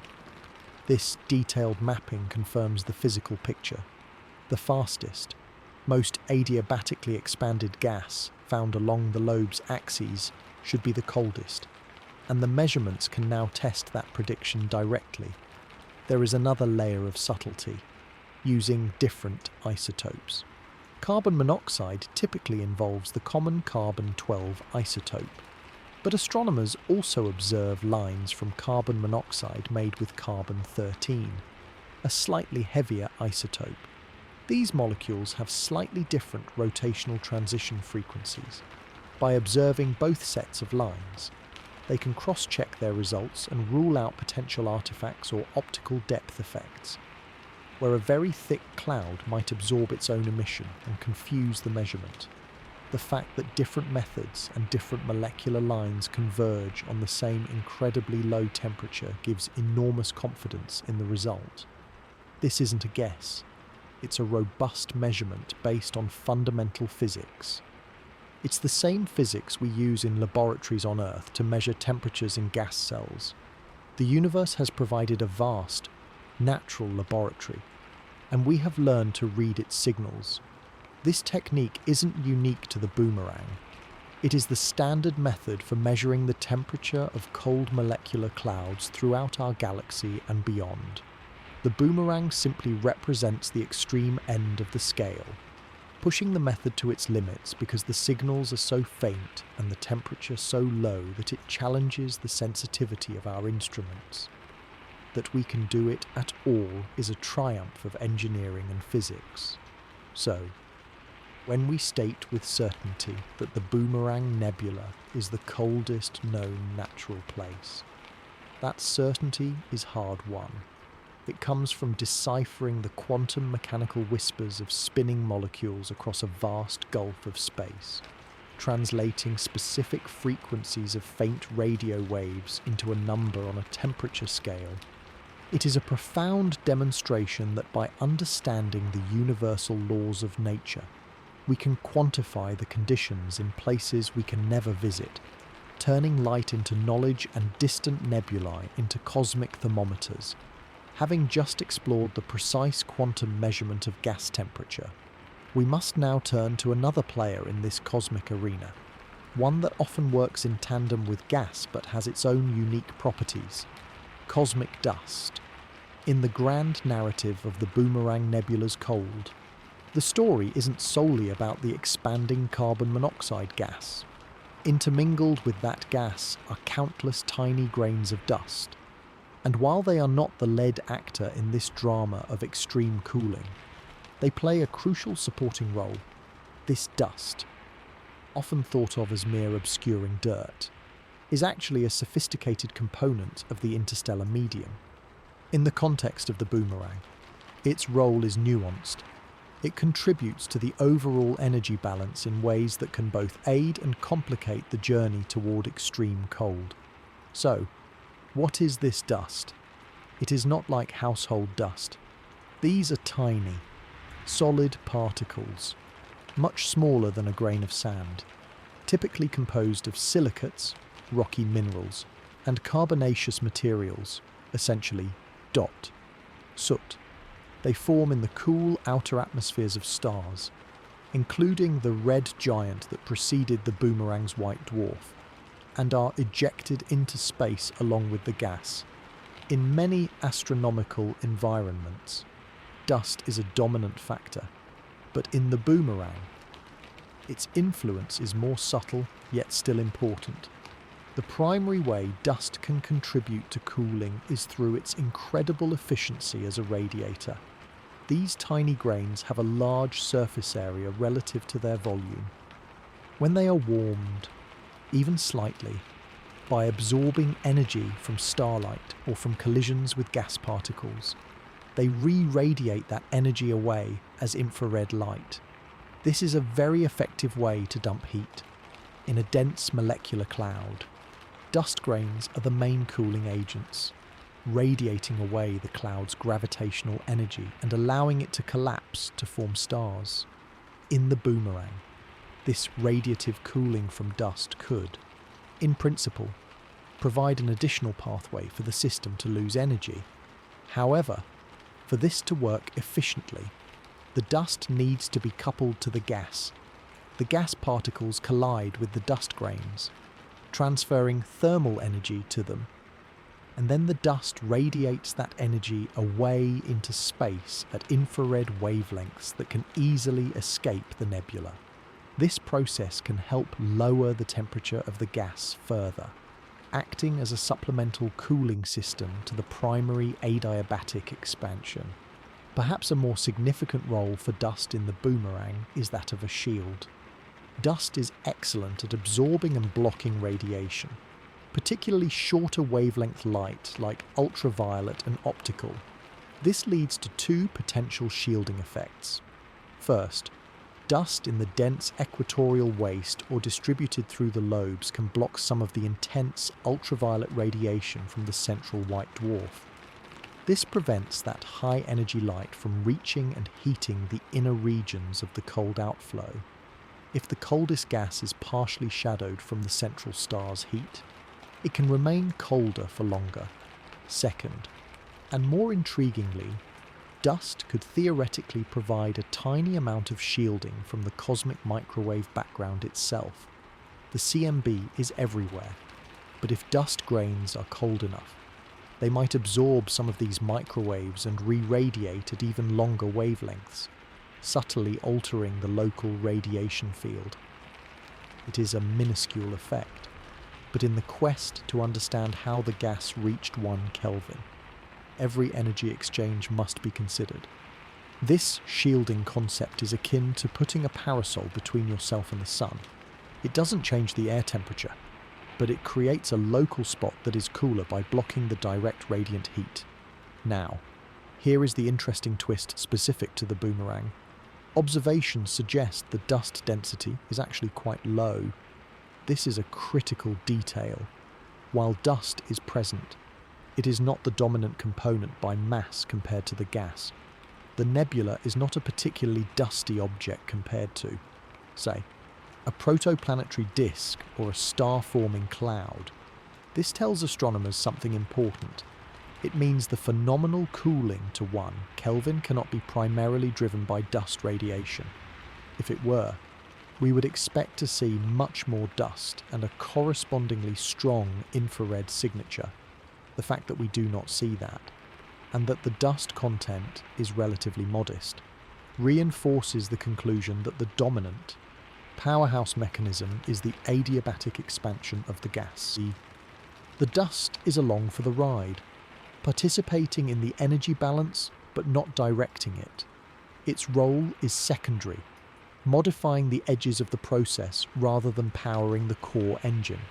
Nevertheless, studying this dust is still valuable. The composition and temperature of the dust grains themselves provide an independent check on conditions.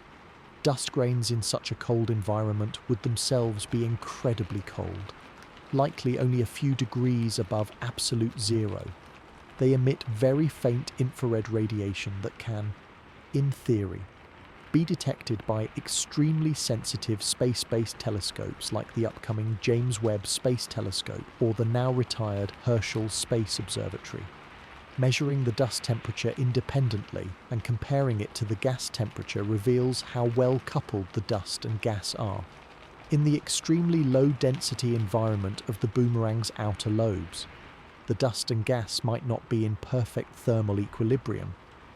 The gas, cooled by expansion, could be colder than the dust, which is constantly absorbing and emitting radiation from various sources.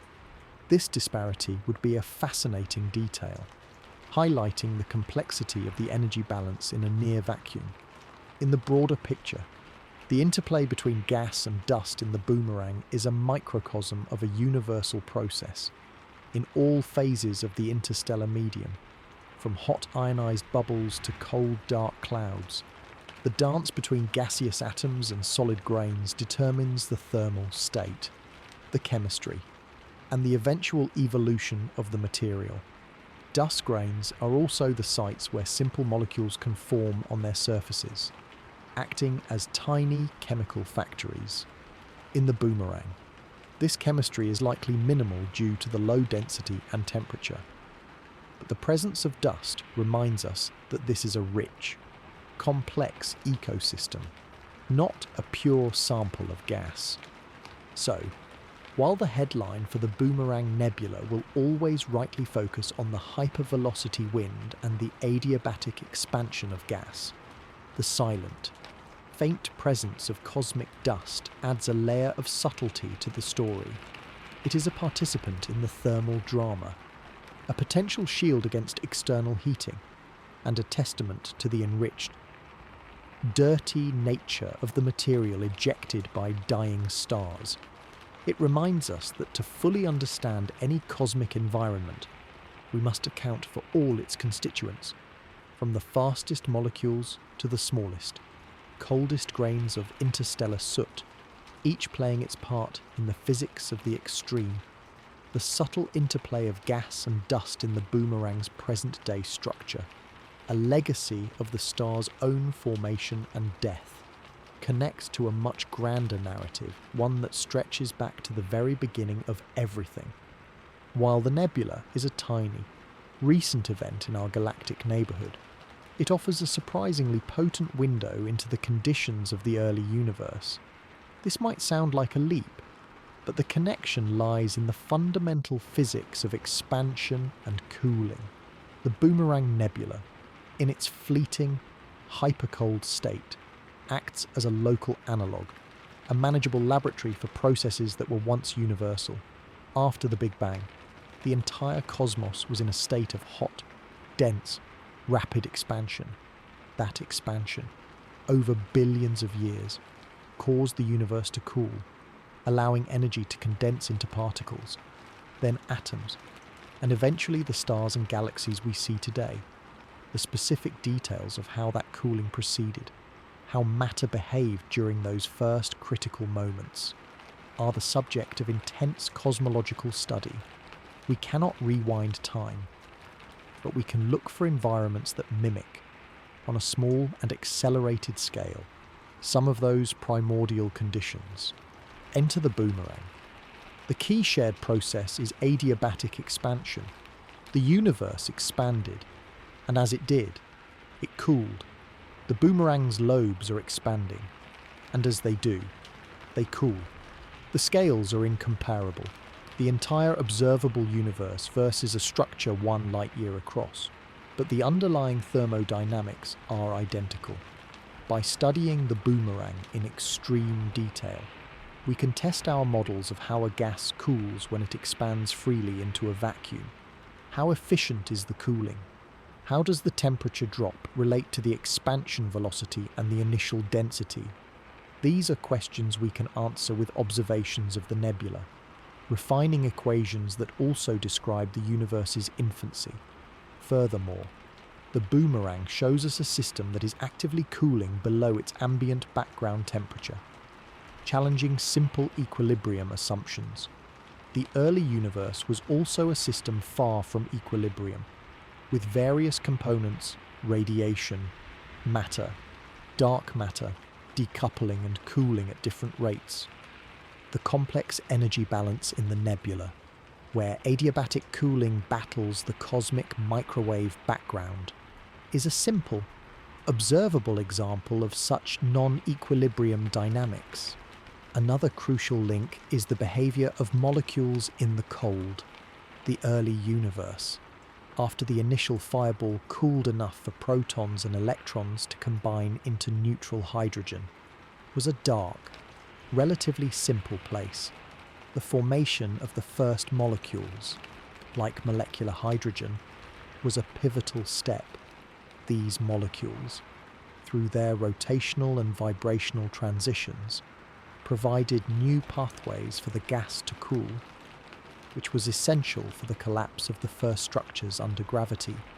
In the boomerang, we are not seeing primordial hydrogen, but we are seeing a molecular gas, carbon monoxide, in an extreme state of cold and low density. Studying how these molecules form, how they are excited, and how they radiate in such an environment informs our understanding of molecular physics under conditions we cannot replicate in any lab. While the chemistry is different, the principles of molecular cooling are universal. Insights gained from the boomerang's carbon monoxide help calibrate the models that describe how the first hydrogen molecules cooled the primordial gas clouds, seeding the birth of the first stars. The nebula also serves as a probe for testing the limits of our physical laws. Cosmological models rely on our understanding of thermodynamics, fluid dynamics, and atomic physics applied over immense scales and times. Any flaw or subtlety in that understanding could skew our interpretation of the universe's history. The boomerang presents a known, localized system where we can apply these same laws and see if our predictions match observation. It's a stress test. For instance, our models of the expansion and cooling of the gas, built from first principles, predicted the possibility of temperatures below the cosmic microwave background, which the boomerang confirmed.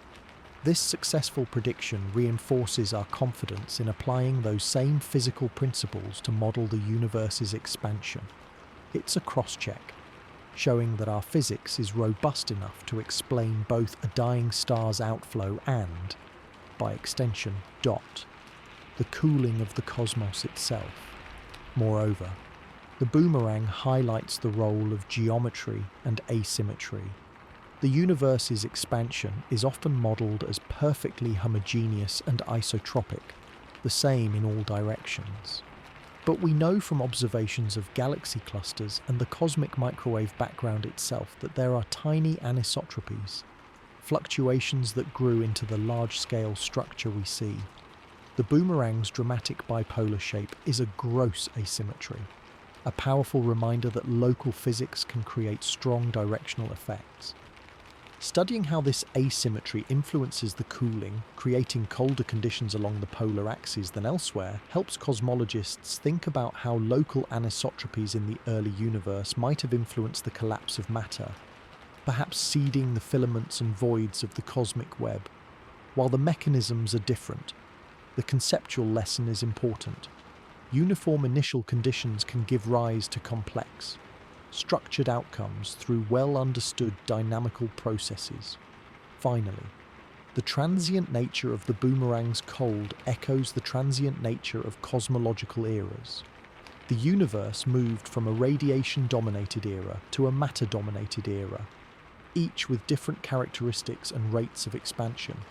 These were phases, like the boomerang's pre-planetary nebula phase, that had a beginning and an end.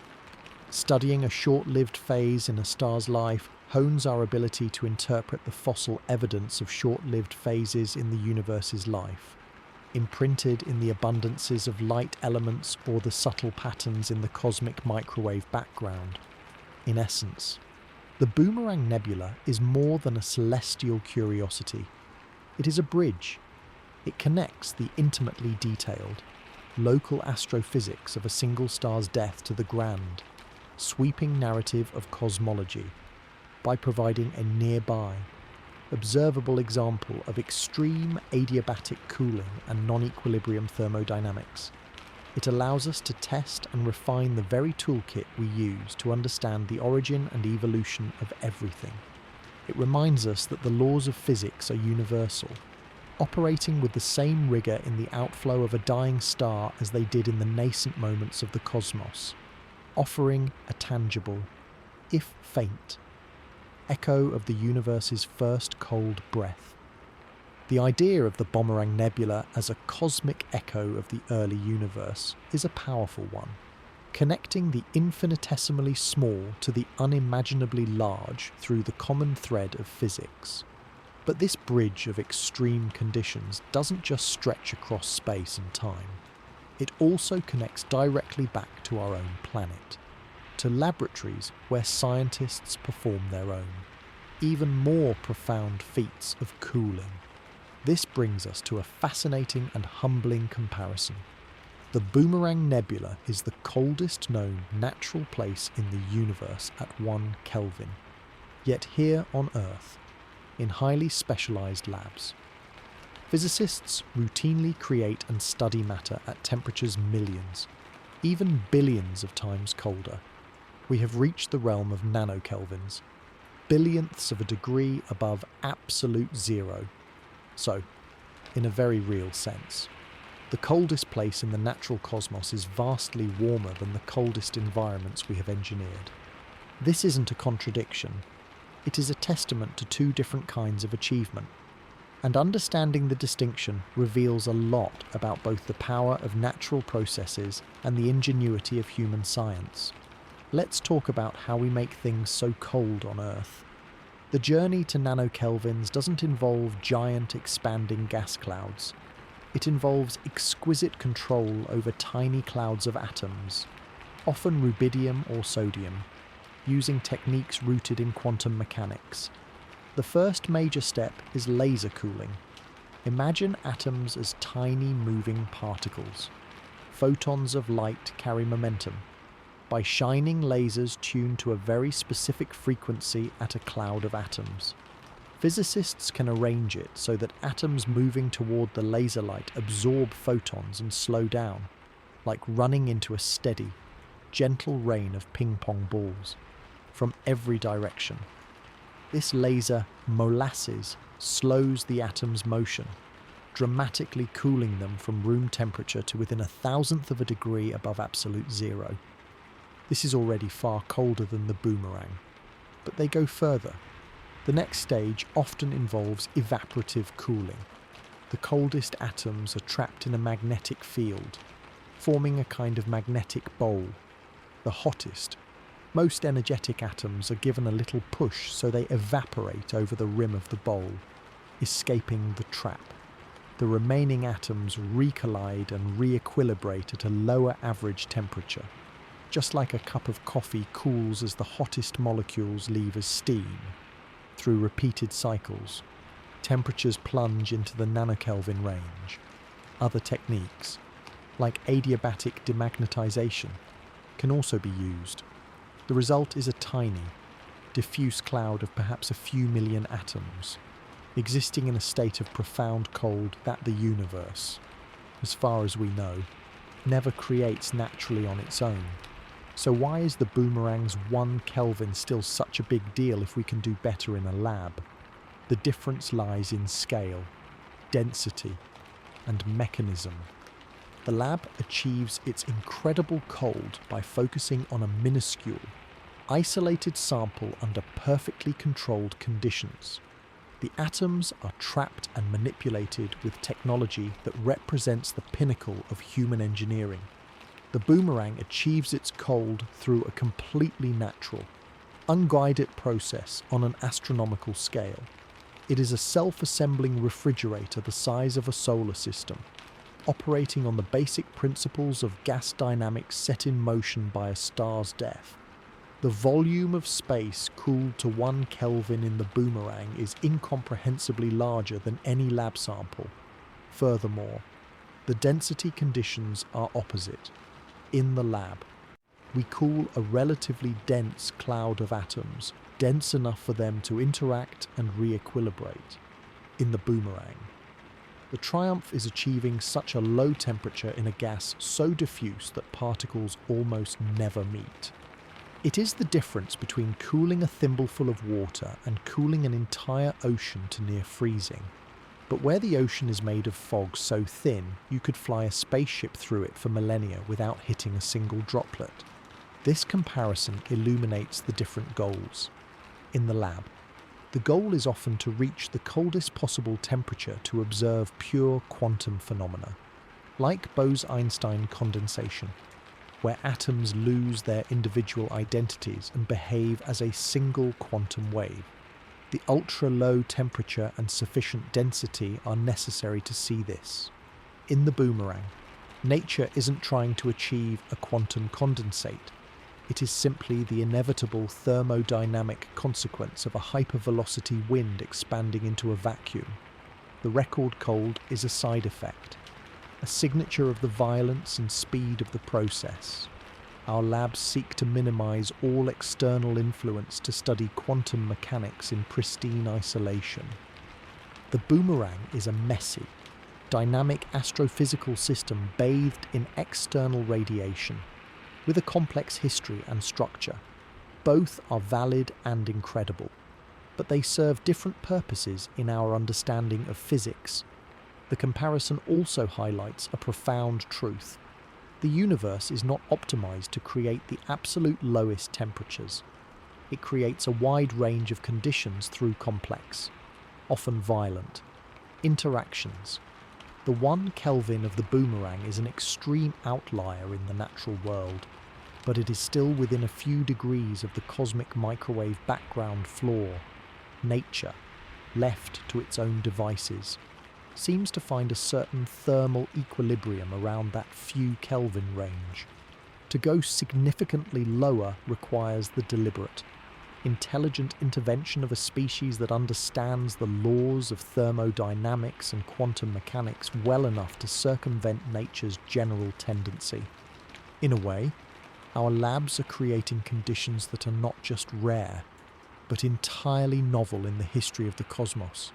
We are making pockets of reality that likely never existed before, allowing us to test theories in regimes the universe itself never bothered to explore.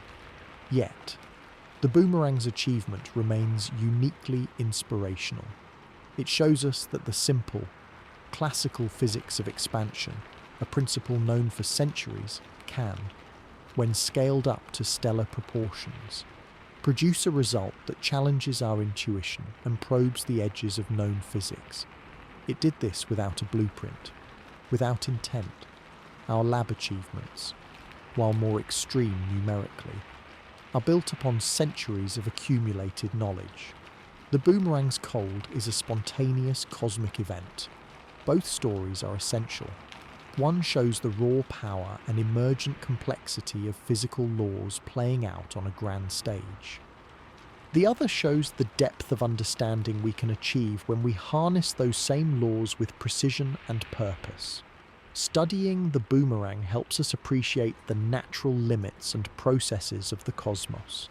Surpassing it in our labs helps us appreciate our own growing mastery over those same fundamental forces.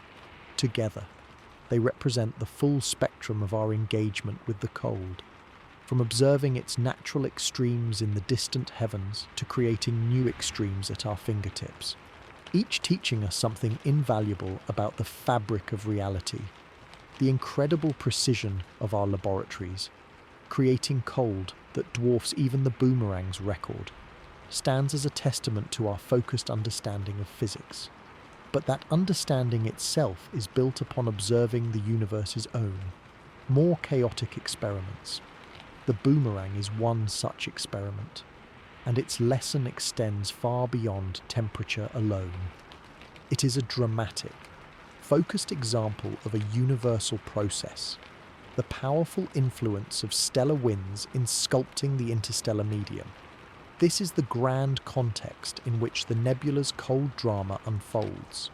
The interstellar medium is not a static emptiness. It is a dynamic, ever-changing ecosystem of gas and dust, and stars are its most powerful artists and engineers. They don't just shine, they blow. From the gentle breezes of solar winds to the hurricane force outflows of dying giants, stellar winds inject vast amounts of energy, momentum, and raw material into their surroundings. The boomerang, in its super cold state, represents a particularly violent and instructive stroke of this cosmic brush. Let's break down what this means. A stellar wind is a stream of charged particles or gas flowing outward from a star. Our sun has a solar wind, a relatively gentle flow that shapes our heliosphere. But in the late stages of a star's life, these winds can become catastrophic. The hypervelocity wind that created the boomerang was moving at hundreds of thousands of kilometers per hour and carried away a significant fraction of the star's own mass. This wind does several things simultaneously. First, it carves, slamming into the slower moving material ejected during the earlier red giant phase. It sculpts that material into shapes. In the boomerang's case, the interaction between the fast wind and a slower, denser equatorial disk created the iconic bipolar lobes. This is a physical act of sculpting, like a potter shaping clay or a river carving a canyon. But on a scale of light years, the wind defines the morphology, creating cavities and shock fronts that we observe as the nebula's structure. Second, the wind energizes and enriches. The kinetic energy of the wind heats the surrounding gas through shocks, creating regions that glow in X-rays or specific wavelengths of visible light. But more importantly for the long-term cycle of the galaxy, this wind is loaded with chemical elements forged in the star's interior. During its life, a star like the boomerang's progenitor fused hydrogen into helium, and in its later stages, it created carbon, oxygen, and nitrogen. These heavy elements, which astronomers call metals, are cooked in the stellar core and then dredged up to the surface and ejected by winds. The boomerang's expanding lobes are thus a delivery vehicle, spraying these newly created elements into the interstellar mix. This process is called chemical enrichment. The carbon in our cells, the oxygen we breathe, the nitrogen in our atmosphere, all were made inside stars and distributed by processes exactly like the one we see in the boomerang, though perhaps not always in such an extreme form. This leads to the third major effect, triggering. The expanding shell of a stellar wind can sweep up surrounding interstellar material, compressing it into dense cool layers. This compression can, under the right conditions, become the seeds for new star formation. It is a feedback loop. A star dies, expelling its enriched guts. That material slams into nearby gas clouds, compressing them. Eventually, those clouds collapse to form new stars, which will themselves one day die and continue the cycle. The boomerang's wind is currently in the act of this expansion and compression, while it itself is cold. The outer shock fronts where it rams into the existing interstellar medium could be sites of future activity.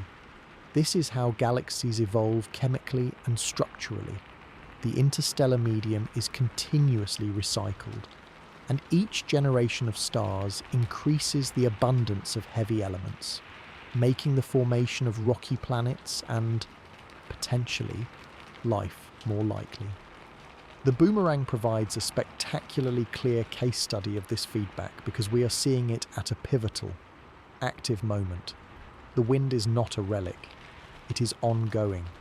We can measure its speed, its mass loss rate, its temperature, and its chemical composition. We can see how it is interacting with its own earlier ejector. This allows astronomers to quantify the process. How much mass is being returned to the galaxy? How much kinetic energy is being injected? How efficiently does the wind shape its environment? By getting solid numbers from objects like the boomerang, scientists can improve the models that simulate the evolution of entire galaxies. These models need to know how stars, especially dying stars, influence their surroundings. A single planetary nebula might seem insignificant, but collectively, they are a dominant source of certain elements and a significant source of kinetic energy in the galactic disk. Furthermore, the bipolar shape of the boomerang teaches us about the directionality of this feedback. The influence isn't spherical. The energy and materials are being shot out in specific directions, like two opposing jets. This means the sculpting and enrichment are not uniform. They will have a much stronger effect along the polar axes, potentially creating elongated bubbles or triggering star formation in a specific alignment. This directional feedback is observed on larger scales with massive stars and active galactic nuclei, but seeing it in a nearby, dying sun-like star helps bridge the scale gap. It shows that asymmetry is a common feature of stellar mass loss, affecting how the galactic ecosystem is stirred and seeded. So, when we step back from the record-breaking cold, we see the Boomerang Nebula for what it truly represents in the grand scheme, a vital cog in the machine of galactic evolution. It is a transfer mechanism. It takes the products of stellar nuclear fusion and injects them into the galactic reservoir. It takes gravitational potential energy and converts it into kinetic energy of expanding gas, stirring the interstellar pot. It's beautiful. Cold lobes are the visible signature of this recycling process in action. The cold is a fascinating byproduct, a thermometer reading that tells us about the violence of the expansion. But the deeper story is one of transformation and legacy. The star did not just fade away. It exploded its essence back into the galaxy, and in doing so, it changed its little corner of the cosmos forever. The atoms in those cold lobes will one day, in some distant future, become part of a new molecular cloud, a new star, perhaps a new planetary system. The boomerang's chill, therefore, is not an end, but a pause in the relentless, cyclic warmth of stellar life and death that continually reshapes the universe and, ultimately, made our own existence possible. Looking ahead from the grand, cyclical role this nebula plays in galactic ecology, we naturally turn our gaze forward, not in cosmic time, but in the timeline of our own understanding. The story of the Boomerang Nebula, as we've pieced it together so far, is built on decades of observation across the electromagnetic spectrum. But what comes next? The tools of astronomy are constantly evolving, and each new generation of telescopes peels back another layer of the cosmic onion. For an object as complex and extreme as the boomerang, the future of observation is particularly exciting. We are on the cusp of being able to probe its secrets with even greater precision. Thanks to instruments like the James Webb Space Telescope and upcoming ground-based observatories, these aren't just incremental upgrades. They offer fundamentally new ways of seeing, promising to transform this already fascinating object from a well-studied example into a deeply understood cornerstone of astrophysics. The James Webb Space Telescope, or JWST, represents a monumental leap in our ability to see the infrared universe. While radio telescopes like ALMA are unparalleled for mapping cold molecular gas through its radio emissions, JWST's superpower is its sensitivity to infrared light. This is crucial for the boomerang for several reasons. First, infrared light pierces through dust, the nebula's dense equatorial waste, which blocks our visible light view, becomes far more transparent to JWST's infrared eyes. This means we could get a clearer, direct view of the central engine region, the hot white dwarf and its immediate surroundings. Is there a companion star there? hidden by dust and glare. The suspected disk of material that helped shape the bipolar lobes, what is its precise structure and composition? JWST could image these regions in stunning detail, potentially settling long-standing debates about the shaping mechanism. Second, JWST is a spectroscopic powerhouse. It can take the infrared light from the nebula and split it into a fantastically detailed spectrum, a barcode of chemical and physical information. This is where things get really interesting for the cold gas itself. While the bulk of the cold carbon monoxide is best seen by ALMA, JWST can detect other molecules and atoms that are difficult or impossible to see from the ground. It can look for signatures of complex molecules that might have formed on the surfaces of dust grains. It can measure the detailed properties of the dust itself, its temperature, mineral composition, and size distribution with unprecedented accuracy. Remember, the dust is a secondary player in the cooling, but understanding its exact properties helps us refine the entire energy balance model. JWST could tell us if the dust and gas temperatures are identical or if they've decoupled in the ultra-low density environment. A subtle but important thermodynamic detail. Third, JWST can study the warm molecular hydrogen. Hydrogen is the most abundant element, but molecular hydrogen is notoriously difficult to observe directly because it lacks a strong dipole moment for radio emission. It often reveals itself through faint infrared emissions. JWST is exquisitely tuned to detect these specific infrared lines. Mapping the warm molecular hydrogen in the boomerang would show us how the violent outflow is interacting with and heating the surrounding medium, even in regions where the carbon monoxide is too cold to emit strongly. It provides a more complete picture of the mass and energy distribution, bridging the gap between the very cold CO cores and the hotter, ionized regions near the star. This brings us to the beautiful synergy between telescopes.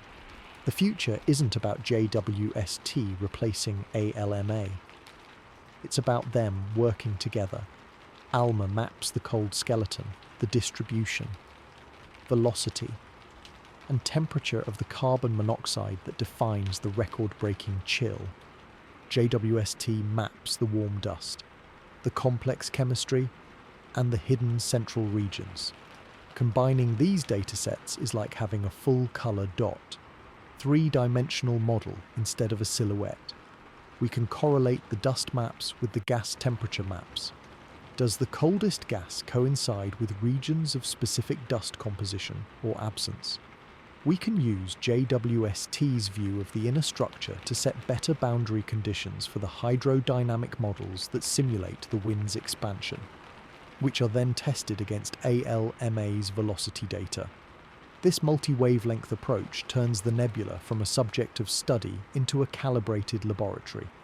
Beyond JWST, the next generation of ground-based, extremely large telescopes, like the 30-meter telescope or the extremely large telescope, will play a role too. With their colossal light-gathering power and advanced adaptive optics, they could potentially obtain incredibly sharp optical and near-infrared images of the nebula's inner structures, complementing JWST's deeper infrared views. They might even be able to make precise measurements of the proper motion, the tiny dot, actual physical movement of knots and structures within the nebula over a period of years. This would give us a direct, real-time measurement of the expansion, independent of the Doppler effect, providing a fantastic check on our kinematic models. The unresolved questions are the targets. What is the exact history of mass loss? Current models suggest multiple episodes. JWST and ALMA together could untangle this by identifying chemical or density signatures of different ejection events layered within the lobes. What is the precise role of the central star's ultraviolet radiation in heating the inner edges of the lobes? JWST's spectra can measure ionization fronts and photodissociation regions with fine detail. And, perhaps most intriguingly, could there be even colder pockets we've missed? As our spectroscopic techniques improve and our sensitivity increases, a future, even more advanced radio interferometer might scan for the faintest whispers of gas that has cooled to a fraction of a degree above absolute zero, pushing the record even further. The ultimate goal is a holistic, predictive understanding. We want to be able to take the observed properties of the central star, its mass, temperature, and chemical makeup, and accurately simulate the entire life cycle of the nebula, the ejection, the shaping, the expansion, the cooling, and the chemical evolution.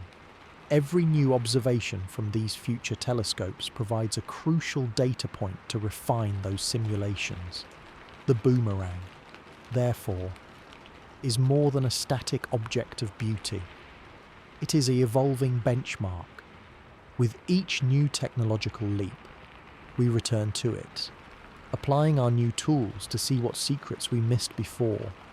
The journey from a fuzzy, bow-tie-shaped blur on a photographic plate to a multi-wavelength, physically detailed map of a cosmic refrigerator is one of the great stories of modern astronomy.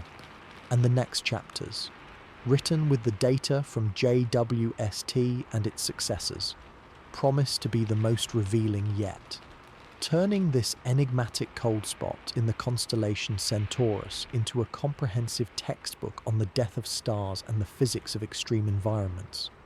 All this forward-looking technology, the promise of sharper images and richer data, ultimately serves a deeper, more fundamental human pursuit. We have journeyed through the physics of the Boomerang Nebula, from its record-breaking cold to its shaping winds and its role in the galactic cycle. But we must finally step back and ask the broadest question. Why does any of this matter? What is the human significance of studying the coldest place in the universe? The answer isn't found in a single equation or a potential technological spin-off. Though those exist, it is found in what this pursuit reveals about us, our place in the cosmos, and our relentless drive to understand. First and foremost, studying extremes like the boomerang is a fundamental test of our physical laws. Physics is built on principles that must hold true everywhere, under all conditions. The laboratory of our everyday world can only take us so far.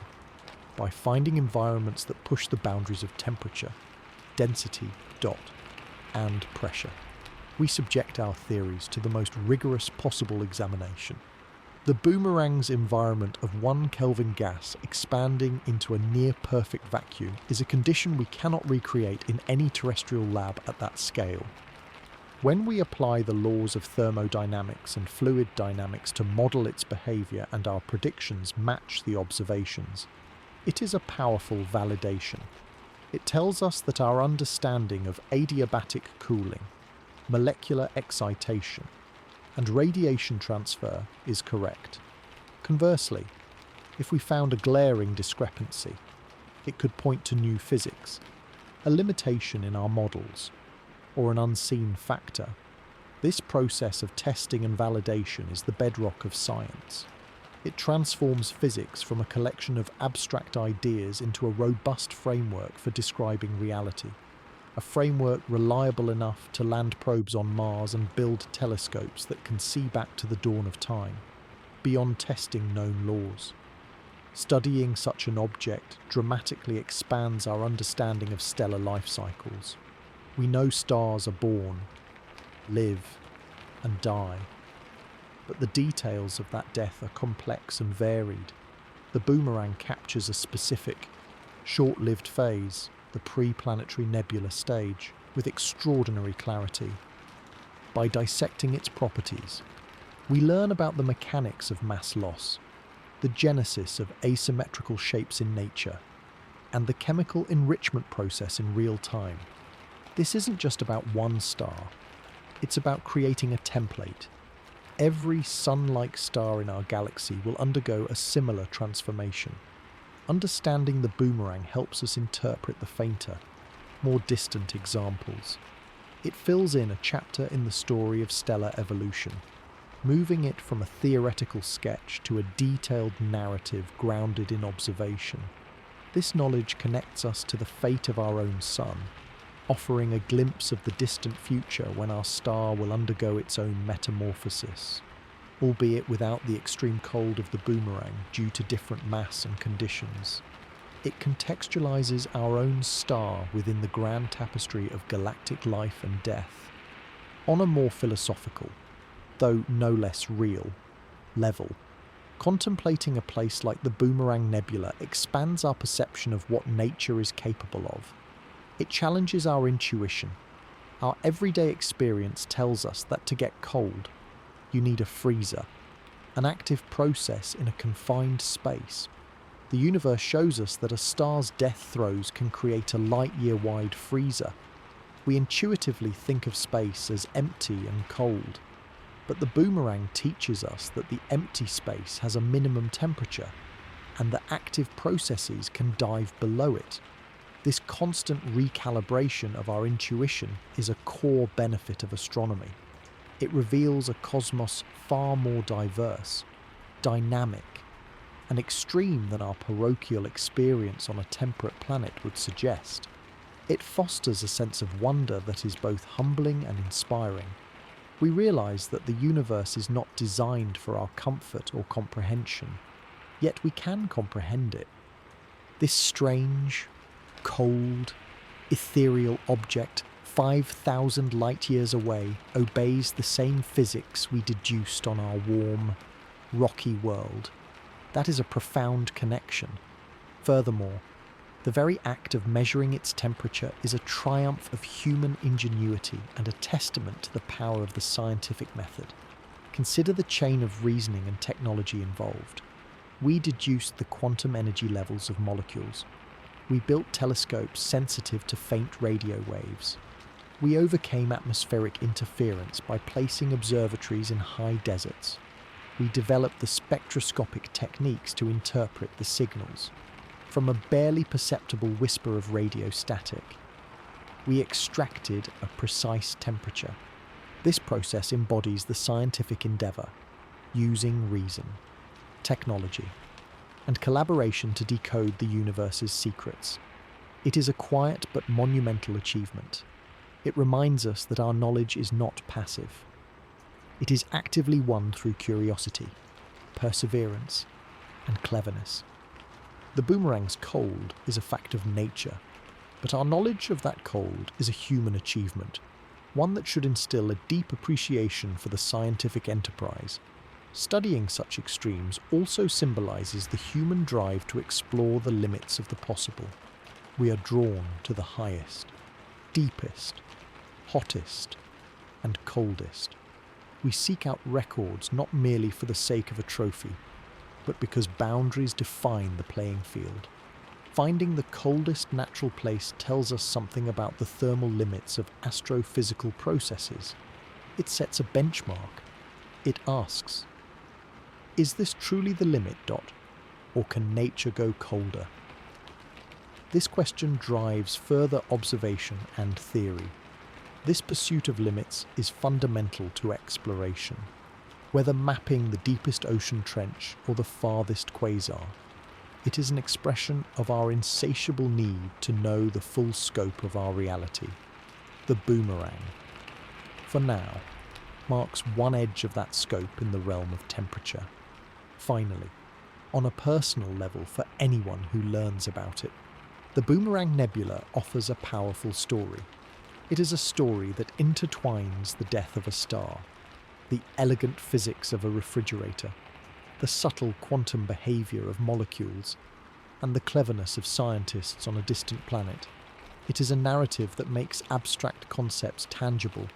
It shows that the universe is not a static backdrop of pretty lights, but a dynamic, physical system we can engage with intellectually. This has value. It inspires future scientists, satiates the curious mind, and adds a layer of richness to our understanding of our cosmic environment. In a practical sense, the techniques developed to study it, advanced spectroscopy, interferometry, thermodynamic modelling, have applications across astronomy and even in other fields. The pursuit of understanding begets new technologies and methods. But perhaps the most significant human meaning is simply this. In a vast and often indifferent cosmos, we are the part that has become aware. We are the universe thinking about itself. And when we turn our collective attention to a faint, cold smear of gas and unravel its story, we are fulfilling that unique role. The Boomerang Nebula doesn't care that it is cold, but we do. And in that caring, in that relentless effort to measure, model, and understand, we connect our tiny world of thought to the grand, physical reality of the universe in the most meaningful way possible. It is a reminder that the quest for knowledge itself is a defining human trait, and objects like the boomerang are the milestones on that endless, exhilarating journey.